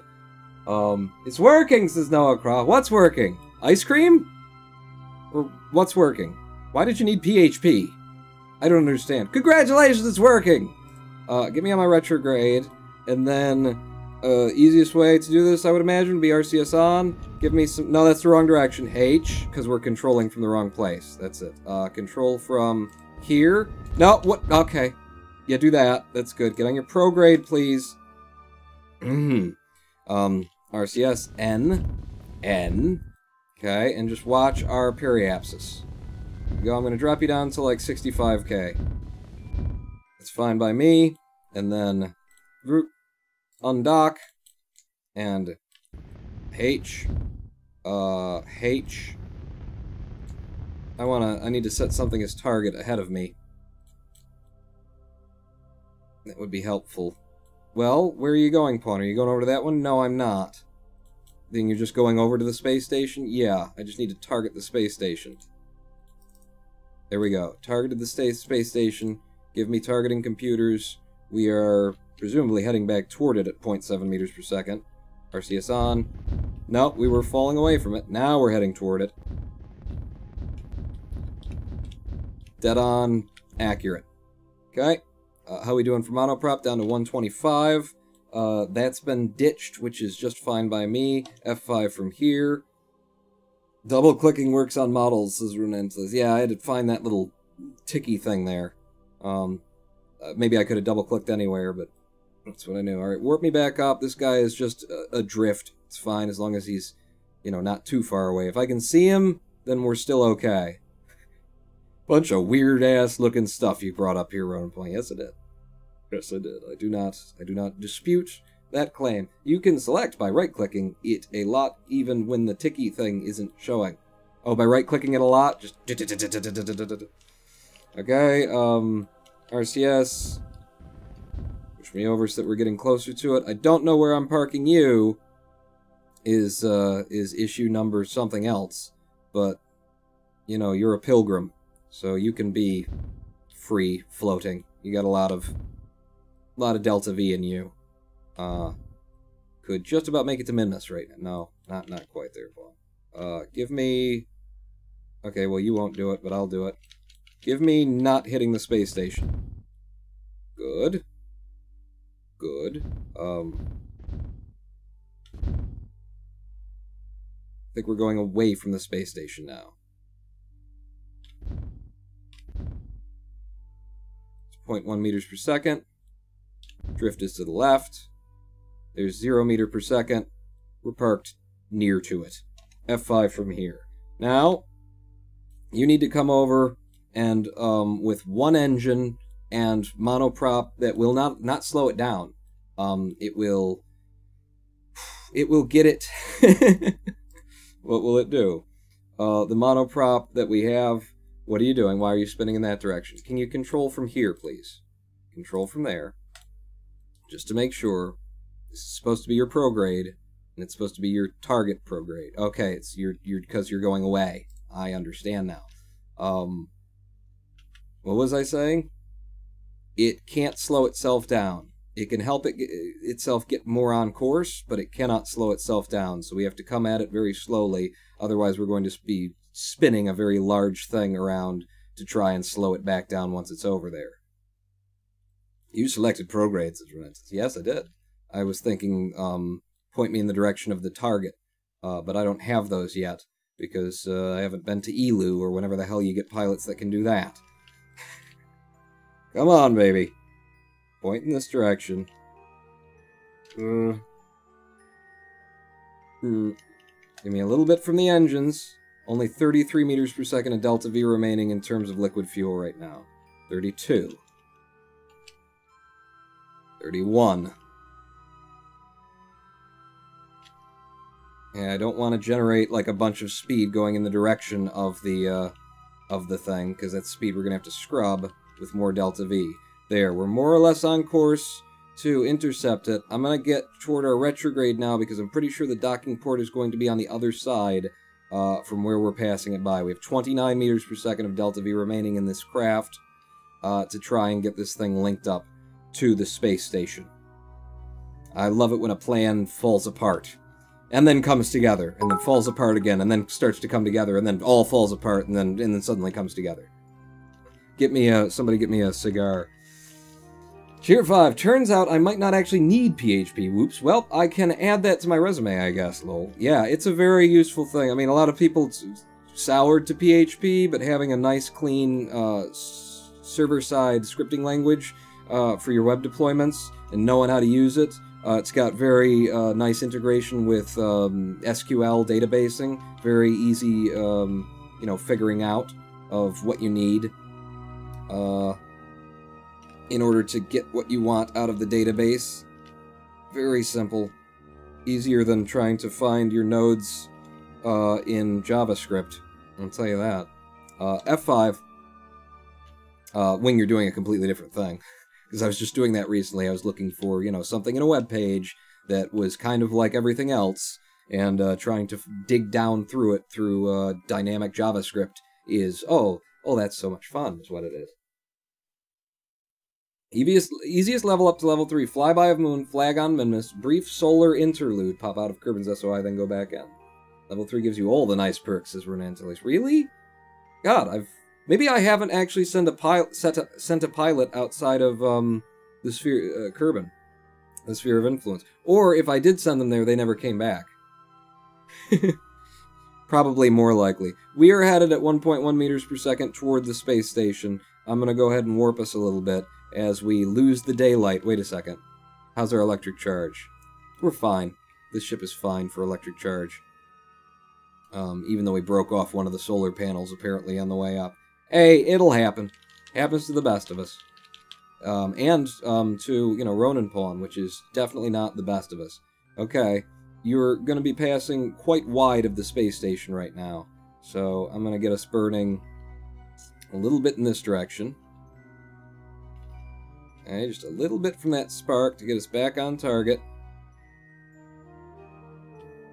There you go, 28 meters per second delta V remaining, F5ing from here as well. And a little bit more warp. I think, see the way that that's coming out in that direction? That's the other small docking port. So we're coming up on the correct side anyway. And that's going to help us a lot, because we are running out of Delta V in a big flippin' hurry. I'm going to need to basically stop when we're next to it. So I'm going to get prepared for that. And then I'm going to need to turn in its direction and ever so slowly move us in. I do have monoprop to help us on the on translational axes, but I don't have it to help slow us down. I will have no control authority in terms of, you know, slowing us. So whatever speed we're heading at the space station at when we get there is the speed that we're going to have when we slam into the side of it, when we pierce it with our reservoir tip. You need the solar thing, moon flag doesn't cut it, says Runa Antilles. Ah, well, send somebody out, and then once I have one, level 3, then every new Kerbal who gets made in this program, once the raffle starts working, Noah, will be a level 3 from then on out. That's how I do it. Whatever somebody learned when they were out there comes back and teaches the rest of us how, you know, life works. That's my plan. 1.1 meters per second difference. We're coming along the side of it. The place that we're actually aiming for now is going to be this. No. There you go. Set that as my target. Thank you very much. Just want to drift alongside it for now. And then, when we're looking like we're, perpendicular. Ooh. Shouldn't have really done that. Should have done that a lot slower, Pawn. Worked! It worked, though. In fact, it worked so well, F5. And a little bit more. Slowing us down, 0.2 meters per second. Okay, I'm not sure if that 0.2 meters per second is going to turn into 0, so I'm gonna have 0.2 meters per second and be fine with it.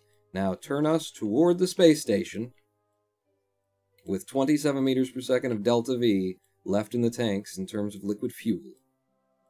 Just like to continually remind all of us, you, me, everybody, of how close we are to complete and total failure here. Because if it works out, then I want all of the props. All of the mad props. F5 me from here, now that we're aligned with it. Here we go. Give me a little bit of forward momentum, and then give me monoprop, and drive me down. Drive me down, and by the way, can I have the camera aimed toward the front of the ship to make this a lot easier. Down, down, down. How are we doing on monoprop, by the way? 14 and some. Okay. A little bit in this direction. Good. Should still be ever so slowly moving in at the space station. We stand right now. Closer and closer with every tick. Okay. Just reverting, you know, pushing against our momentum, trying to stop us now that we're nearish to the line. Still drifting down just a little bit, which is good, because looks like we still need it. Still coming in at the space station, which is good, because we definitely still need it. Would love to slow down right now. Would love to. This is pretty fast. Okay, like that. That. RCS off. And then pull up. Yeah, we're going to skewer the damn thing. We're definitely going to skewer the damn thing. And then over. Okay. Got it? Boom. Got it? And nothing rips itself apart and explodes. And nothing rips it... Yes, F5! I did it! I did it! I wanted all the props. Give me all the props.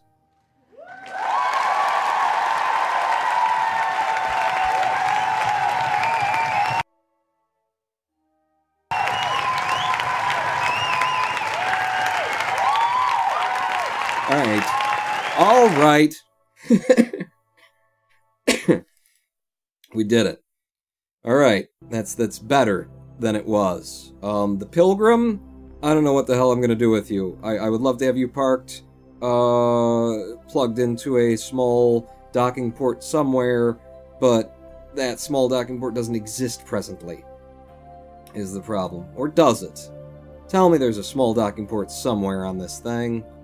Somewhere on all of these parts, there's a small docking port right there. Right there. I can park her up there. Okay. Oh, and I can park her right back there, where she came from.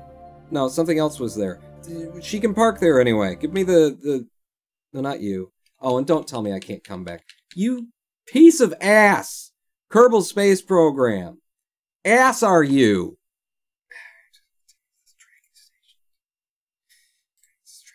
Yeah, leave anyway. Leave anyway. Side of the Cupolas, is Rune Antilles. It's the side of the Cupolas small docking ports. Maybe it is. Maybe it is. Orbital Mimus Pilgrim Mark II. That's the one I want to control. Seriously, game. Don't take me to something that I can't come back from. That would just be great. That would be great. If I can't scroll through the list, just don't even include it in the list. Make that the thing that I can't go to without going to the tracking station. That would be more convenient. That would be less frustrating. The Cupola module, you said. Just to check. These are small docking port juniors. Yeah, easier to park there, going to do it. Okay. You, sir. RCS off. Spin me like so. How you doing for electric charge, by the way? You're fine. I designed this very well. This is actually the first one that was ever made, so this is not the best of them either. I improved the design significantly. I'm going to be linking up with you, so set you as my target, get me over there, start moving me down a bit. Real easy. You can switch to anything that once was on your physics range, even when it moves away, so this time, it's Kerbal's fault. Rarely as it is. It's yeah. My problems with Kerbal, have less to do with the sandbox and the, is it fair and functional in a realistic sandbox space game, and have everything to do with, the lack of design here. I consider design to be something different than making a game. Lots of people can make a game. Game designers do something else. They design an experience. They craft, they think about how the players are going to play the game. They think about what are the, issues going to be, what are the frustrations going to be.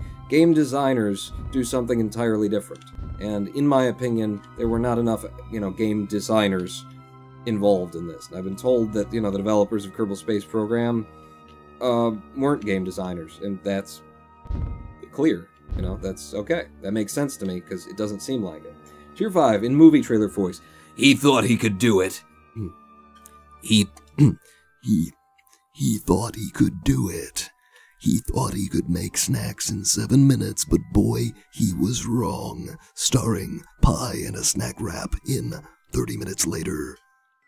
I don't know. I can't. I don't do a movie voice. I don't. I do movie phone. Welcome to Movie Phone. If you wanted to watch the movie that no one knows what Movie Phone is, pawn, because this service has been redundant ever since the interweb. Tier 5, that's more like a chain smoker voice. He thought he could make it in the 7 snacks in minutes. Just do a Tom Waits. He thought he could make it in 7 minutes. But he couldn't. And he walked into a bar, and man, he got himself a chicken cutlet sandwich, and the chicken cutlet got up and started beating the shit out of the coffee. And the coffee was too weak. It didn't know how to defend itself. Alright, you guys distracted me. Trying to park a thing. Yes, with you. Flip you over. Upside down you. Right side up you would be good, too. Wouldn't mind that. What if we did you a little bit of the right side uppage, too? And then, yeah, we'll just back her in. Just focus my camera back there. Don't have me control from that side. That gets confusing. You're upside down, you're right side up. Your underside, downside, side, upside, with the other side. And then the Backstreet Boys show up, and then it just gets horrible. Like that. A little bit of the old N. Push us in. Push us in. Yeah, we're offline. Hell do I care. H. And down. And up, and up, and up, and RCS off. And you'll figure it out. Maybe. Here, I'll help you. There you go. We got everything parked together. Now nothing will drift away. F5. Who would have thought that I could attach all of this ridiculous nonsense to the space station without it violently vibrating and destroying itself? I mean, that's to Kerbal's credit right there. Starting this Friday. The catchphrase pawn is starting this Friday. Friday, Friday, Friday. We'll sell you the whole seat, but you'll only need the edge. Join us at the Taco Bell Tourniquet Pabst Blue Ribbon Arena for Band-Aid brand halftime as we sell chalupas to people for $9 because we got you stuck in the stadium. And what the hell else are you going to do? And you're hungry and the kid won't shut the hell up and you need a beer. It's going to be 12.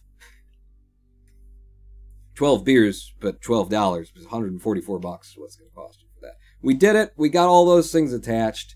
Yay. The pieces will not continue to drift.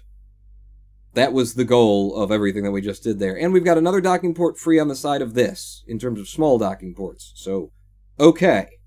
Alright? Okay. Next phase is getting the third and the final craft carrying crap up to the PBR hammer here. I don't know what we're going to call it after it's got a ring around it. Ring around the hammer? Something like that. Back to the Space Center now. Because we've got another ship that we need to send up. The Kraken is being unnaturally merciful, says Rune Antilles. Well, he's just saving up for when I try to actually assemble this thing in space. I think I got a chance, Rune Antilles. Like, my ring, I didn't design it this way because I'm so damn smart. Maybe I did. My ring is designed so that it has 5 segments on either side. Okay? So what I need to accomplish to make those different pieces link together, and then they link together in the middle. So what I need to accomplish is holding one in space, and then hooking up one thing to one side, and then one thing to that. So it's just 1, 2 to the main piece that I need to get where their angle deviation isn't wrong. And then the same thing on the other side.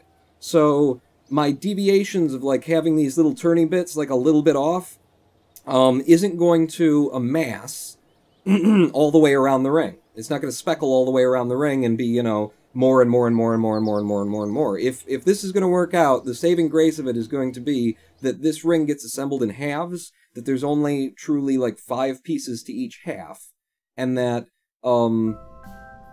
I might just be able to have a little bit of deviation, a little bit of being off on the connection points, and still get those 5 pieces to twist and attach and still look like a ring on either part, on either section. Right? Let's have a look at the ring again, just so that I can confirm what I'm thinking in my head. Like, after you guys introduced that, I was thinking, you know, yeah, if you're trying to attach one piece to one piece to one piece to one piece to one piece, then if you're off by, like, 1 degree on all of them, by the time it gets there, it's going to be way the hell off. But the way that we built this is that this is the centerpiece, I attach this to that, and that to that, I attach this to that, and that to that, and then they snap up to that guy. So it's not, at least, accruing the deviation all the way around. I only have this much deviation that I can possibly put into it. So we might get lucky, is all I'm saying. The 2 things won't perfectly match on both sides, but the final thing might look alright from a distance. It'll just bug you to no end that the final double dock is like 2 inches away. I don't know. I don't know. I mean, there's so much, like, wobble. There's so much bend in docking ports. You know, and then there's so much magnetism to the docking ports. I don't know. I think this has got the best chance, anyway, of any design to work without having to have, like, special crap. Special mods installed to make sure that everything has the exact same rotation when you attach it. And I will be looking very closely when I attach them for things like the lines on the model. And trying to make sure that the textures for the model, trying to make sure that they are in exactly the right position. I'm going to do my best, and I think with the fact that there's only 1, 2, 3 points of, you know, really just 2 points of deviation, we might get lucky, is all I'm saying. We might get lucky and this might work a little bit less convolutedly than it could. That said, none of it gets done until we get the last of the hulls up, and the last ship should be, it's a fair bit simpler than the one that we just brought up, because the one we just brought up 4 different types of things. It brought up, the one that we just brought up one of these, so one of the spokes. It brought up the hub, the cupola hub that we've got there. It brought up more of these guys, and That's it, actually. It was just those three? Just those three things that it brought up? Yeah, because these are coming up in the next... So three different things. It's a very complicated build. I was surprised that it didn't take me that long. You know, or it didn't feel that long anyway. It felt enjoyable. I was surprised that it felt enjoyable and not entirely a slogging process. But this seemed to be, to me, a much simpler sort of affair. There is room for Kerbals in here, if I want to bring them up, but this is not a piloted ship. This is a probe-controlled ship. If 4 of you would like to come on this, I am willing to bring you, I guess. We do not have anywhere near... No, we've got the same 3750 Delta V that we had on the last one. For getting up here. Yeah, this one should be... This should be a good ship too, maybe. This should maybe too possibly be a good ship. I don't know. We'll find out when we try and fly it. I volunteer as tribute. Says, you're already up there, Noah, as a tribute. It might just work that you introduce the right amount of error by mistake. I make no promises. You have a heck of a luck sometimes, as Rudensley. Yes, maybe I'll, you know, have 3 degrees off on the one connection, and then it'll be negative 3 degrees on the other. It'll just be perfect. What happens when nothing is on the same plane, Pawn? Says Runantilles. It bends! It'll warp the magnetism. It'll pull it in, and there's a lot of wibble and wobble, and it'll just... It'll get there. You know? It'll be the torus we were talking about. It will be, you know, not just a donut. It will be a fourth-dimensional plane. Tier 5. Well, looks like I wasted 5 cents then. Well, I don't know. I mean, the machine might... No, even if the machine selects you, even if random viewer pulls you up again, I gotta have other people. And you didn't waste those 5 cents because I get to keep them. So that's not a waste to me or anyone. Thing is, we've been going for another hour now, and it's time for another live stream break before we launch these guys. What do you say we take another live stream break? When we come back, I'll pull in 4 more Kerbals who can go up in the, those. And 4 people from chat can head up to the space station, and the space station is going to be full as hell. But that'll be kind of cool. I'm going to have like 20 friggin' Kerbals on a space station in LKO when we're done with this. That'll be kind of neat. But yeah, let's have ourselves a live stream break. Evil Donner Balkan, I want to waste some too! Yeah! The Ruffles Station. What? Break the stream, says Orglob. What? I find that a waste, says Noah. Break the stream? Break it? Alright, let's put the brakes on. There, brakes applied. Just a little monoprop on the retrograde, and we stop. We're going to have another little 7-minute break. When we come back, we will fly this thing to orbit, and then we'll figure out what we have to do to get it attached so it doesn't float away. And then in future streams, in a future stream, we can actually try to assemble the damn thing. I don't think we're going to manage that today. My brain is already, you know, running a little bit above temperature. I don't have quite the right heat sink applied at this point. Cheer 50. Going to sleep now. Good night. Good night, Evil Donner Balkan. Thank you for wasting your cheers. Hopefully the next time we have a Kerbal stream, Evil Donner Balkan, you'll get to see this thing actually put together. But in the meanwhile, let's listen to some of Kerbal's, or Kevin Smith's, cool vibes. And we will be back in 7 minutes. Don't forget to get snacks and or pee. And if you do both, do one and then the other, or wash your hands after the first, is my recommendation to you. Cause of infection and urinary tract things, and then, you know, especially if you poo. If you're pooing, then, okay, bye.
outside my door, and the Georgia pines and dandelions are bobbing in the careless summer breeze.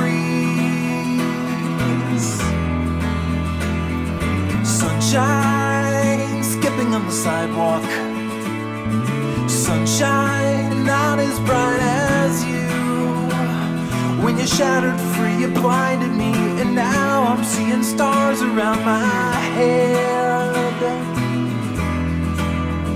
And it's all I know, you're the afterglow that never fades. Tadpole squiggle in the water, tadpole dancing toward the light. From a pollywog into a frog in 20 seconds flat, well how about that? Mayfly skimming on the water, mayfly only for the day. And if love is just a fleeting whim, then why is it you never dimmed away? And it's all I know, you're the afterglow that never fades. After all these years of living in your shadow, after all these years of bathing in your light, the only thing I know is you're the afterglow that never fades. My love brighter than a diamond, my love shining like the sun. But I never try to close my eyes, I never want to hide you in the dark. Oh, and it's all I know, you're the afterglow that never fades. Oh, and it's all I know, you're the afterglow. So just take it slow until the sun falls low, then light me up. Hello, I am the Ronan Pawn, and welcome back to a twitch.tv/Ronan Pawn live stream on twitch.tv/Ronan Pawn. Holy crap, I did a transition and it didn't not work. Welcome back to Kerbal Space Program, ladies and gentlemen. Segway for the win. Pawn, this song effing sucks, says a guy called. I agree with Pie, says Coca-Cola. Coca-Cola. Not at all what I was reading there. That's my eyes, not your typing. I effing love this song, says Noah. I love Josh Woodward. He makes some really good, fun music, and there are, like, rough edges to it. He's producing it all in his own homemade studio. JoshWoodward.com, if you're interested in Josh Woodward's music. He does what is it, that one about the Salem, Massachusetts, and the witches and whatnot, and he does that one that we play during the breaks about the Ohio, the Black Decree and stuff. He makes some really good fun music, and it has rough edges, and I like it all that much more because of it, you know. It's very polished, but there's still like that smell of homemade garage band, not garage band like the program, but you know, working out of your garage, working out of your own studio kind of thing to it. Josh Woodward, highly recommended. Welcome back to the Kerbal Space Programs. We have one final ship to put in orbit and parked at the PBR Hammer, our low Kerbin orbit space station, before we can start assembling the ring that we're going to put around it. This is the last load that has to go up. It's a probe-controlled ship. at least in my initial design. I'm hoping this hasn't been flown before. I haven't tested it. I just threw it together to try and save us some time. And look, we've been here for 2.5 hours almost, and we're just onto the second ship, so you're welcome. It does, however, have room for 4 Kerbals to go up with it, which means I'm going to be drawing 4 Kerbals randomly from chat right now. If you're in chat on Twitch, at twitch.tv/RonanPawn, or if you've popped open the chat for Twitch, logged in and popped open the Twitch chat, then you could be selected now to go and sit in a thing, and embody a Kerbal. And I will eventually get all of you killed. I mean, the PBR hammer is going to accidentally fall out of orbit at some point or something because I didn't notice. So, you know, I'm just saying, you're not just going to sit there. Eventually, you'll get to die. Wow. Minimum ambient lighting. I did turn you up a fair bit, didn't I? You did, Paul. I wouldn't be such an ass if you weren't such a nuisance, says a guy called Pie. That's you know, that's the way that everyone should live their lives. Base your personality on the personalities of the people around you. React, don't respond. Good advice. I need 4 people to go up on this ship with me. And before... No, let's get the people in first, and then we'll put the space station where we want it. And then all those things. Wait a second. Noah? Noah? Is the raffle working? When you were saying, I got something working! Were you talking about the raffle? Should we do a raffle, or should I do random viewer? Noah? Noah's been working on the... Raffle doesn't work, so we'll just pick someone random from chat. Okay. We'll just do a random viewer. We're gonna pull in 4 people here, and now, from chat. Here we go. Random viewer. Random viewer. Here we go. Just chugging it up. Ronan put, no, I was talking about ice cream, says no. Okay, just waiting for that old... Random viewer, here we go. Almost there. Nearly got it. Any moment now, just gonna pop up right over there. What am I doing wrong? Noah, random viewer. Random viewer that hasn't been... I'm a random viewer that hasn't been on in a bit, says the Bassman22. Random viewer, you could be the guy if the bot will respond to me.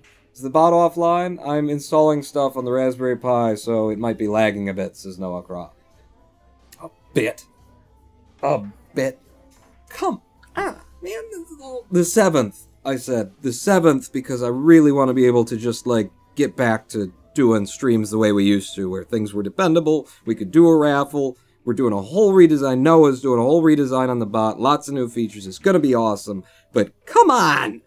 During the live stream!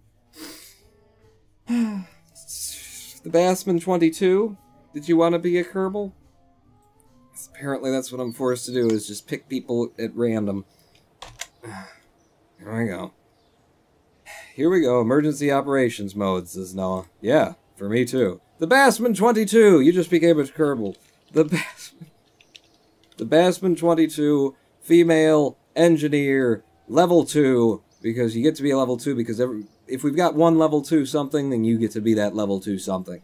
Engineer the Bassman level 2. Okay, you're coming up. Just one more to test the old system here. Random viewer. Just right in the middle of the live stream. Okay. Who else is here? Random comment, says Looney700. There you go. Alright, Looney700 gets to come. Are you already in here, Looney700? He knows how this goes, when this goes. If my name is in chat while Pawn is picking, then he'll pick me. That's basically where we stand. Looney700, I'm going to have to make a new Looney700 in order to get you in here. Looney700. You're a male. You're a scientist. The name is already in loose. Looney701 is who you are. And if I do that, no, 702. There you go. 702. You're a scientist, level 2, with those kinds of qualities to you. Raspberry Pi crashed. Great. If you pick me, you can vent your frustrations with my comments on my Kerbal. There's that, says Rude Antilles. Rude Antilles? Alright. Rude Antilles, are you in here already? I mean, I know you are somewhere in the universe, but apparently you're not at home. So, Rune Antilles. Antilles lace and a pretty face, Antilles something hanging down, a ribble and a walk and something, and if I misspelled it, too bad. You're a pilot, you're level 2, you're a man. You're a man. I'm a man. I'm a man. You like men? I'm a man. Who else's other name do I see in chat? Coca-Cola. Only a girl if it has boobs. Coca-Cola wants to be a boobed man. Coca-Cola, you're in. Coca-Cola, and then 5. You're a boobed, you've got a woman's form and shape, and we love you for it. What else do I want up there? Let's have another, scientist, actually. A level 2 with courage. You can't be a badass. Nobody gets to be a badass. I'm the only badass around. That's why Jeb doesn't get to fly. I now have all of you. How I will remember which of you I'm taking, Lord only knows. Let's put the PBR hammer in the position that we want it for when we lift off. Because if we get the window close, then it means less Delta V spent trying to link up with it and less time spent waiting for it. Here's the space station. Or near to the space station. Here's the PBR hammer. It's almost in the position that we want it to be. I think I want it just maybe at the back of that. It worked out pretty well last time that we did it. Cheer 5, note to self, don't install things during a live stream. It's a thought. It's an idea. Cheer 5, periodic reminder that I'm still up on Minmus, lonely, waiting, hungry. Please send snacks. This is a guy called Pi. I'm going to have that right there, and then we're going to get our asses out onto the launch pad and try and get this up before it gets past us. And we're going to do that with the following people in tow, who I will totally remember all of your names. Not just because they'll be at the bottom of the list, and that makes it easy for me either. Nope, not even because of that. Coca-Cola, Rune Antilles, Looney702, and the Bassman22. Put you on the pad. We got places to be. Cheer 5, it's online again. Okay. This is definitely the last launch of the day, and we're not going to try and assemble the thing, because as Rune Antilles has suggested, it is a... Don't push it. Don't push it. You know, you play Kerbal till she bucks you. Or rather, you play Kerbal until it starts to feel like she's getting ready to buck you. Because if you play till she bucks you, that's just gonna... That's not fun. That's not fun at all. SAS on, throttle to full. Houston, could you give us a countdown? Have you got me my coffee yet? No. No, Houston. Still need to make that run to Mickey D's. I told you I'm off the Mickey D's. Give me some Starbucks. Will do. Gonna need you to count backwards from 3. 3, 2, 1, Starbucks! Okay. And we're up and away. And remember how to fly this pawn. Okay, everything seems to be going a lot better than it used to was. At about 40-some meters per second, I start turning us down the ball. We have a lot more TWR on this craft than the last few that we have been launching, at least at the very beginning. We're waiting for that to burn out, which will be very quickly here, making a lot more speed in the lower atmosphere than I'm comfortable with. Dropping those and telling you to follow your own damn prograde, because it'll be better than me trying to fly the thing. Follow your prograde down. Our TWR is now at 1.23, so not bad there in terms of, you know, after the first initial kickoff. That's a good thrust-to-weight ratio for where we are in the atmosphere. We are turning down kind of quickly for my taste. Maybe not. Maybe not. There you go. Keep following. How's our TWR right now? 1.52. Not bad at all. Not bad at all. Okay, I'm gonna try and pull us back up toward the 90. We are diving down the ball now in a hurry, though. Please. Please. We're only at 250 meters per second, so I can resist the air without flipping us to some extent. Yes, things are exploding. Of course they are. It's my program. Okay, I really have to fight this now because we are way too low to have turned over that quick. Once we went on to the liquid fuel engines, we did not have what we needed in order to keep ourselves upright. Make me some speed and make me some height before we turn down this ball any further. Oh god, oh god, oh god. Stability assist as opposed to hold your prograde. I will control us from now. We're at 14 kilometers, and yeah, that was a pretty fast turnover. 15 kilometers, I need more height. I'm going to ask SAS to try and handle this for me. Get down on the line a little bit more. On the 90 degree if you could manage it. There you go. Hold me at 40 degrees on the bubble. That's the spot. That's the spot. Look at that. That's really pretty from the front. that's really nice. And then you turn it like this and go, oh, that's weird. But from the front, it looks like, yeah, that's how that should be. We have an apoapse currently of 35 kilometers and rising. Our altitude is 24 kilometers. Maybe this wasn't such a bad comeuppance, actually. How are we doing on liquid fuel in Delta V? We have 1200 Delta V in the tanks still, burning through the the Kool-Aid that we brought with us. Ever so... Okay, turn down. Our apoapse is getting up above us really quickly now. Yeah, 61, 62, 63. Get me right down on the horizon and make the last of this burn. Shoot, shoot, shoot. I overdid it in one direction, then I overdid it in the other one. Welcome to the Ronin Pawn channel. 70 kilometers on the apoapse, going for a 73.5, stopping at 74, because we're going to lose some of it on our way up. Hold your prograde as you go so that we lose as little as possible. Okay. We only have 241 meters per second of Delta V remaining in this craft. That is not a good thing. Because we do not have the speed to actually make orbit. Unless there's more to this craft than meets the eye, and I don't remember. What's this? There's an engine... There's an engine in there? Why is there an engine in there?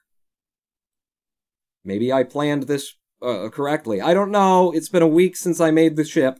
Maybe that 241 meters per second is going to turn into something far better once we get into space and drop this load. Maybe that drops all of the liquid fuel. Well, I don't want to do that now, do I? What happens when I do this? That jettisons, and then that goes to that, and then the... Is there more liquid fuel, like, up here? Or something? You've got liquid fuel. Is there liquid fuel for an engine that's just up there? I don't... Yes, there is. Okay. So don't hit spacebar until you finish your orbit, and then... Apparently we've got liquid fuel stored somewhere else. Oh, yeah, we do. There it is. I'm not looking at the totals. I'm looking at the... Okay. Just... Pawn? What? I don't know. It's been a week. We're trusting past Pawn to have had some idea what the hell he was doing. And it kind of looks like it. Now that I'm looking at it, it looks like it. We had enough Delta V to get us into space, and still have enough to push us with the speed that we need to make orbit. I would love to be dropping the fairings right now, so that's kind of misstaged. Shall we F5, and then give the fairings their own thing, drag it up here, drag it down there, and then lose the fairing. Okay, that didn't work the way I'd hoped it would have. How are we doing on getting to our apoapse? Nearly there, Pawn. Give me stability assist rather than prograde. These things are pushing out and pushing away. Good, good, good. That's less that we're carrying that we didn't need to carry. Excellent, but there is liquid fuel remaining there. We're almost on top of the apoapse. Open fire. Okay. That doesn't sound...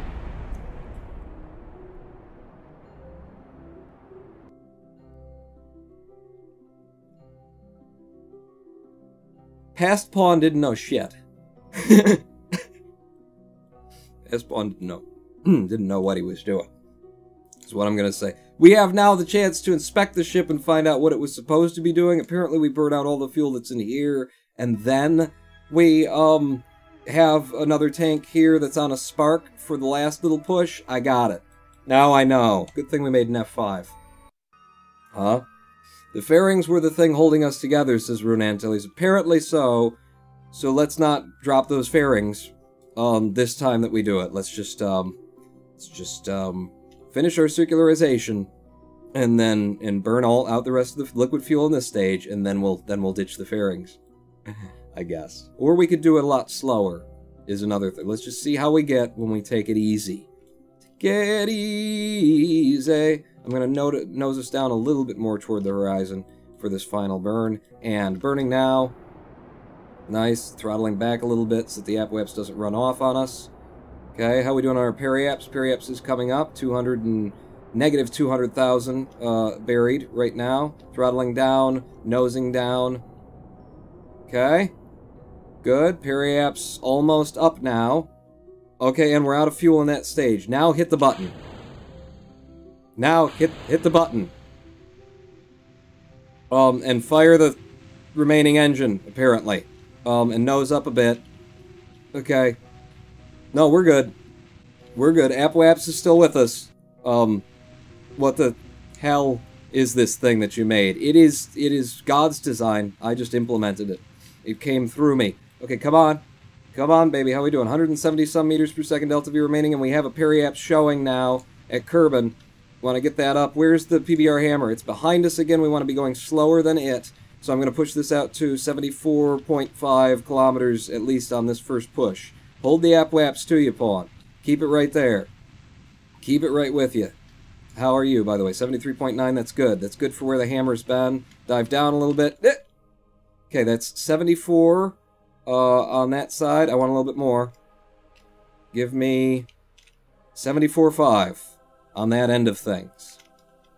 There you go, 74.5. So now we're very close to the PBR hammer. That was a very well-timed comeuppance, I would say. Woo! Goodbye, my lover. Goodbye, my friend. Noah Craw, do you got to go? Or is someone else leaving who you wanted to have sex with? Because it sounds like either way. Look at that design! Huh? That's a beautiful ship. That's a beautiful design, is what that is. It's lovely. You probably forgot to turn hibernation in warp on. Yes, I did. F5. We made it with 101 meters per second delta V remaining in orbit. The space station that we want to hook up with is just a bit back there. So set you as my target and show me what's going to happen all on its own. 32 kilometers. If I don't make any changes from here, give me a maneuver. Zoom out a little bit so we can see these ticks. Give me another rotation. In fact, hold that up while we do it. Another rotation, another rotation. So we're losing 1 kilometer per rotation. That's going to take a minute, Pawn. Yeah, we want to go up higher, is what we want to do. So let's burn a little bit more of our delta V. Don't give me targeting, give me orbital. Get on your prograde, and let's push our apwaps out a little bit higher. Say 75.5 on this side. Oh, okay, or 77.7 is another one we could do. Didn't think that that was going to happen quite as quickly as it did. It's going to happen a lot faster now, even without necessarily raising the periaps. Give me another maneuver node. Show me what's going to happen. 15.8, 32 point... Okay, so we went right... No, right there!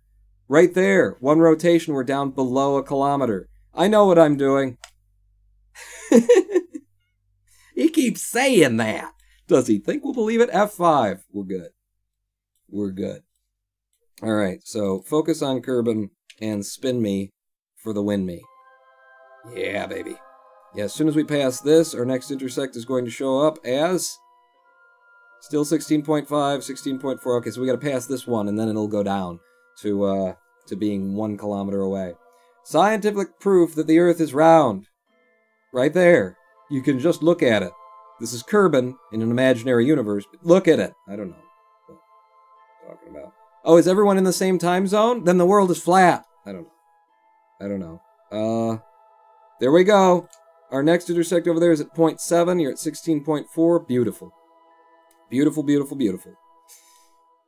That's really good. I've figured out where I want to leave in order to come up with the PBR hammer, and actually I can let it go a little bit later, is what I'm finding out. Just a little bit later, maybe at the end of that little continent, that peninsula that comes out of the continent. When it's over that one, I can leave for it then, and things will work out pretty well. But yeah, ever since, you know, you guys finally got me paying attention enough. What's going on? Why are you lagging? What happened there? Did something explode again? Ever since you guys got me actually trying to set these things up in advance, it's working out pretty well for us. So that we don't have to, you know, try and connect with something from the wrong side of the planet. Tier 5, the Earth is not round, it is spherical. To be specific, it is an oblate spheroid. It's flat. God. Haven't you seen the dude with his rocket ship that he was going to take up to a couple of meters or whatever, and he looked down and he said, I couldn't see any curvature. Duh. God. Round earthers, you know? What do I need to do in order to get closer to you? We're heading towards you, currently, so I need to... Wow, nice slow approach, too. 10.5 meter per second difference. I need to burn in this direction, which I am doing now with the spark, even though you can't hear it. Burn hard. Burn hard with the spark. There we go. 6.7 meter per second difference in speed. Oh, God, we're heading straight at him right now, too. Beautiful, Pawn. Give me an F5. F5 for you. Little reward, like a cupcake. Here's a cupcake. Here's a biscuit. And an F5 for you. And give me a little bit of a warp as we move Closer and closer and closer to the space station. Very little amount of drift, too. Handled this one nicely. Nicely, you did, Paul. There you go. We are passing it a little bit on its upper end. So, head on over here. Slow us down a little bit more. And push us more back in its direction. And another F5. Another biscuit. I'm going to get fat with all these F5s I've given myself. Oh, already there. Very nice. Beautiful. Lovely. Is this a small... Yeah, it's a Docking Port Junior. Why the hell am I using Docking Port Juniors everywhere? Well, they're cheap, Pawn. They're cheap in terms of weight. So, yeah, you do tend to use those rather than anything else, don't you? Alright, push my, my retrograde right back over to the target, so we're heading back at it again. And then get ready to slam on the brakes, because you're coming in hot with this crazy-looking thing. I build some really functionally insane craft. Okay? Takes me a couple of hours, you know, when no one's around to make it work, but boy do I, ever. Burning a little bit right now just to push us right at the target. Another F5, 2 meter per second difference. Go ahead and get on your retrograde perfectly. We'll wait for you to sync up. I need to figure out where we're parking this guy now. We can attach to the Cupola module, but that is attaching to a thing that's attached to a thing that's attached to... I mean, if we can find a center docking position, that'd be great. Are there any places where if I moved the Pilgrim that we'd be closer? I don't think so. I don't think so. I think I'm going to be attaching it to the Cupola. And where's the Cupola? Oh, it's too close to the space station for me to attach to, so no, I won't be attaching it to that. Getting very close now, Mr. Pawn. Yes, I am. Go ahead and fire up some engines there, and watch as our target speed decreases to 0, hopefully. In fact, give me stability assist, so that I can try and get this dead on. I'm not sure if I brought monoprop for this. Do I have monoprop on this vessel? Yes, you do, because these things have a bunch of monoprop on them. Good. Well, we're at 0.1 meters per second delta V presently. I don't actually know which direction my drift is. We're still getting nearer to the target. So actually I do know which direction my drift is, and it's like that. There we go. 0 meter per second difference in our speeds now. That's good and close. Give me an F5 from here. We are parked. What I need to do is drive the end of this thing into a small docking port somewhere on the craft. Maps are rectangles. Why else? Says Coca-Cola. Coca-Cola 5. Right, because the Earth is flat, and it is perfectly expressed in a flat map. Durr. Come on, guys. Get on board. It was only flat until the Italian architects invented perspective. Right, bunch of, you know, just inventing perspective, just making stuff up. God, with their math and whatnot. Whenever I look out my window, I see a flat horizon.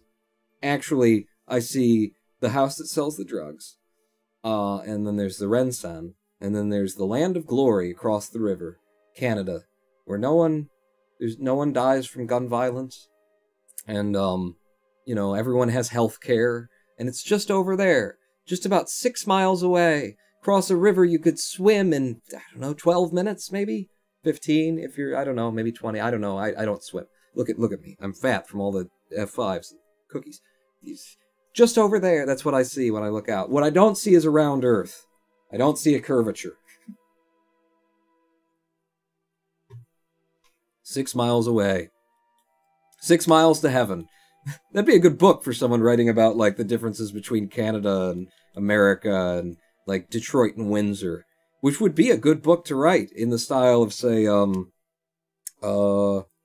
was it? Freakonomics. Just to compare the two. These two cities are right next to each other.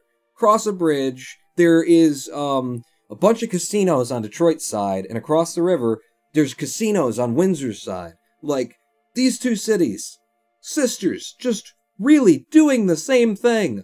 One of them, if they have one violent death by gun per year, it's headline news. The other one, if we get through a day without 5 violent guns by... it's headline news. How's the difference, you know? One of them, if someone's ill, they just go for treatment, and it's taken care of. The other one, if someone's ill, they fucking die.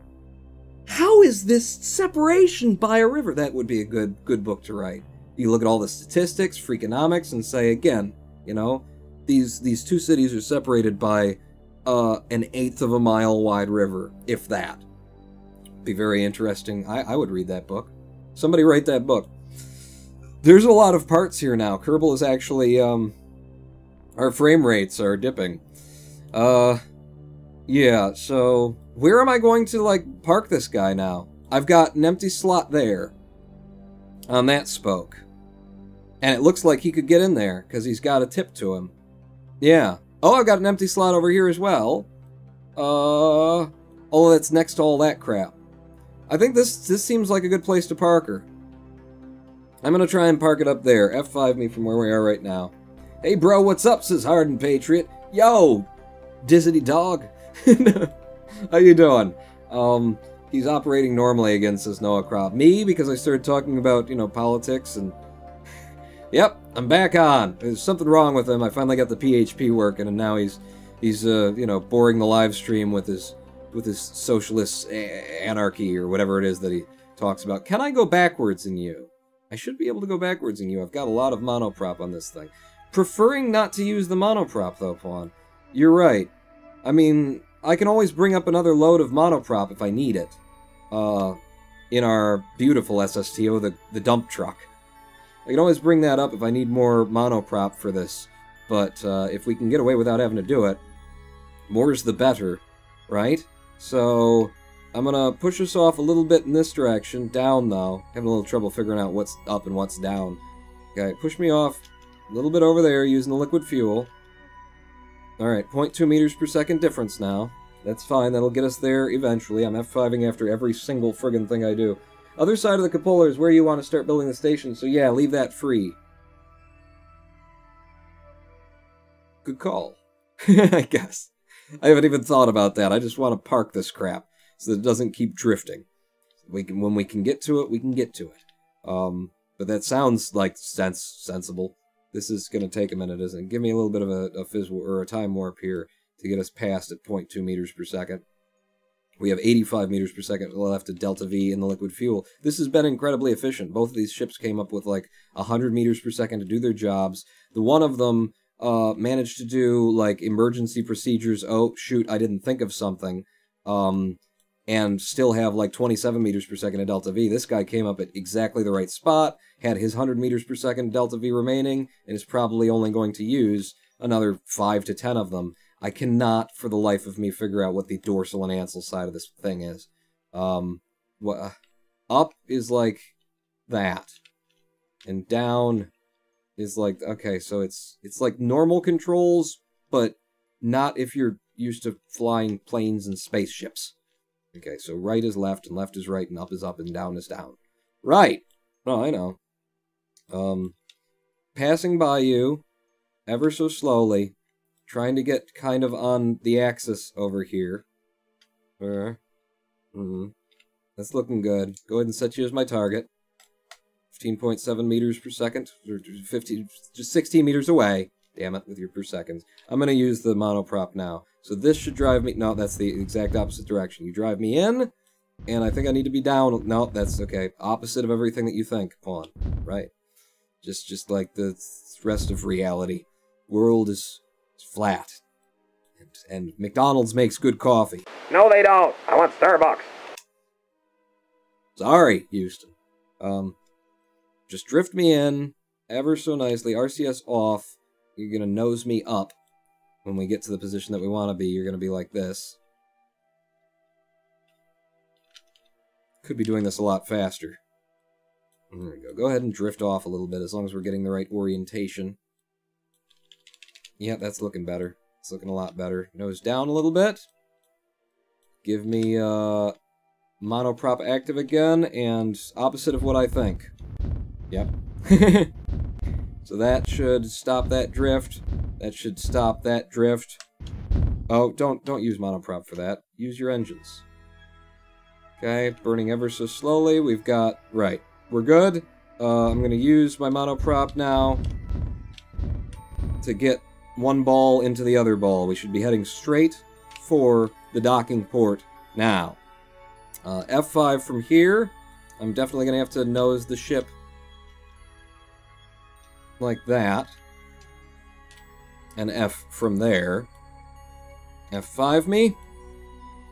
And warp me. What the hell is that? Okay, it's a continent. I thought there was something. I thought there was an asteroid passing between us during our maneuver here. Wow. What a beautiful little space dance this is. What a wonderful night for a moon dance, with the stars up above in your eyes. A fantabulous night to make romance, neath the color of October skies, don't you think? Don't you think? Look at that, just coming straight in at it. A little bit off is what it is. And we're at a weird angle. Yeah. Give me an R and push me down. Push me down. Now stop the pushing of the downage. Okay, no more system of a down. And then up like so. Up like so. How we doing? Oh, you're well off. You are well off. Okay, but I can fix that. Like so.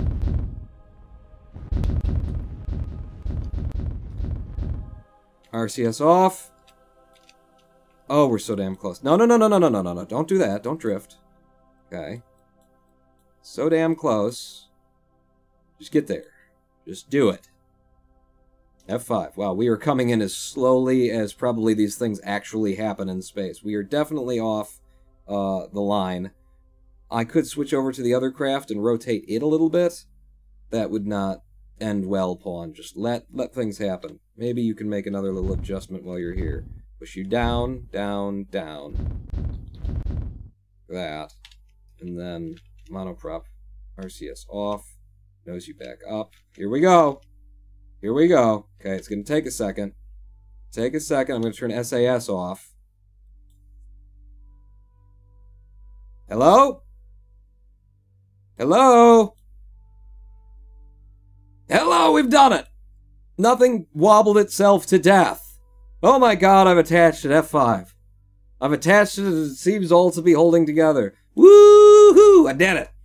I did it again! Alright. I am now an expert at parking ridiculously shaped craft in space attached to one another. And that's pretty much all we've managed to do here today. 3 hours. I brought up the rest of all of the components that will be required in order to build the space station. Did we break one of our giant solar panels off? Maybe. Perhaps. That might have happened. Sure. Did I forget to build a certain thing in a certain way, and we had lots of problems because of that, and I had to figure out, and I had to move things? Maybe. But we've done it, and, you know, the sun always rises on the Ronin Pawn Empire. It never sets, except for when it does, and tends to rise again on the Empire of the Ronin Pawn. Our space station, before assembly, before the ring, this is what we had. Everyone remember it. This is the last time you'll see it like this. The next time that we're here for Kerbal Space Program, there will be a ring around this space station. Pocket full of posy. All of the horrible black plague diseases that you can imagine will be here the next time we KSP. How does Space Machine is made? Yes? Says Zaccaroni? Yes, it does. The rumor come out. Does Bruno Mars is gay? Lovely. Oh, I'm chuffed at that. Chuffed at that. We got our tow ship ready to do all the work. We've got his attachment pieces somewhere around here on something. Where's the bit? Oh, it's in there. Oh, that's gonna make it real easy to get at, isn't it? These are his adapters for being able to actually connect things. Once we get the adapters out of the way, I don't know how we're going to drag anything around. I don't know how any of this is going to go together. This is going to be... I'm gonna literally, like, if I'm smart, I will have to take time away from, like, when I'm not live streaming. I'm going to have to take, like, a half an hour and sit here and just stare at this. And try and figure out, okay, so, step 1 to step 953. Because that's what I'm looking at right now. I mean, even that little space adapter. How do I get the adapter out and then get the whole thing parked back up so that I can, and doot and so forth and so on. Well, actually, Pawn. What? You're going to do it right now? No. I'm just thinking it through. But actually, what I do is I detach this whole thing from here. Okay? Actually, I detach this section from there. That's what you do. You detach this section from there. And then this part pops off. Using that, we fire it retrograde to Kerbal on our orbit. And that hopefully deorbits itself. That's a big decoupler. And this is not that heavy a thing. Hopefully it'll deorbit itself. If not, we'll have to whip it like we did before. But we detach that, we get rid of that, and then under here is not what I was thinking. Nope. I was thinking that there was a large docking port under there, but that's on this side of things. This is the side that attaches to down there. Yeah, so I'm going to need to take like a half an hour of just staring at this is now part of my job. To figure out how... Because I half planned how I was going to assemble it. But I made a critical error that I'm now aware of. The ugliest station I've seen in a long time, says Rabia sorta. It'll get prettier. Hopefully. Hopefully. It's actually, this is a laser cannon. We can shoot down Soviet missiles or something. I don't know. I don't know. Back to the Space Center, because this has been, mildly speaking, successful. This has been actually very successful. I did everything that I wanted to do today, and without ridiculous frustrations, and with the requisite number of explosions and flips in atmosphere, so that we can all say that we had a good time. Just for the record, let's have a look at what we're trying to assemble up here, one last time, just to remind myself why all this damn work. And there's no point, too. There's no, like, contract to do it. It's just what I decided I wanted to do. Prototype pawn ring, Mark 1. In the end, that big mess that we just looked at is supposed to end up looking like that. Like that. And it's got the hammer bit on the top of it, which isn't here. But that's what we're going toward. That's what we're aiming for. And we will make it happen. Next time. Or more likely, the time after next time. After I rage quit. After next time, if we're being really honest. Good night, Rune Antilles. You're up there now. We got 4 more Kerbals up there waiting for this thing to happen. Thank God I've got myself a staff to handle this thing for me. We have come to the end of the live stream, ladies and gentlemen. Thank you for joining me. We're actually going to be back tomorrow for another live stream. I think tomorrow I want to do Subnautica. You know, I need to space out my Kerbal experiences. They can be hellacious, is the thing. So, I think tomorrow, let's get back into Subnautica. It'll be the first time I've officially played the Subnautica 1.0. We did Subnautica just the day before it launched 1.0, and I loved it and had a bunch of fun. And then I got to see the live stream, or at least a portion of the live stream, where they launched Subnautica 1.0, and it was a great big mess, and the whole thing fell apart, and the company that they paid to handle the stuff, it didn't work out, and that just made me feel great, because this is so hard to get to work live streaming, and even when you pay people presumably a great amount of money in order to make it work, they can't do it either. But I saw portions of that. I did step away from that Subnautica live stream because I didn't want them to ruin me on the story of Subnautica, and as, like, slipshod as it was, I was pretty sure that they were going to ruin me on the story of Subnautica that I haven't experienced. They had live streamers on who have played to the end. They started talking about that. I said, okay, I'm gonna go do something else. Things to, things to keep in mind if you're gonna do, like, a launch live stream for your game. Spoilers. Big thing. Be very wary of your spoilers, and the more people you're going to have in your live stream, the more danger there is that they'll just say things. Hey, bro, is it cool if I follow? Are you kidding me, Hardened Patriot? Of course! Of course! Feel free to follow. We'll be back tomorrow, 4 p.m. Eastern for some Subnautica, and in future, maybe next Sunday or, something like that, we will get back to this Kerbal thing, because now all the pieces are up there. It's just a matter of grinding my way through putting them in place.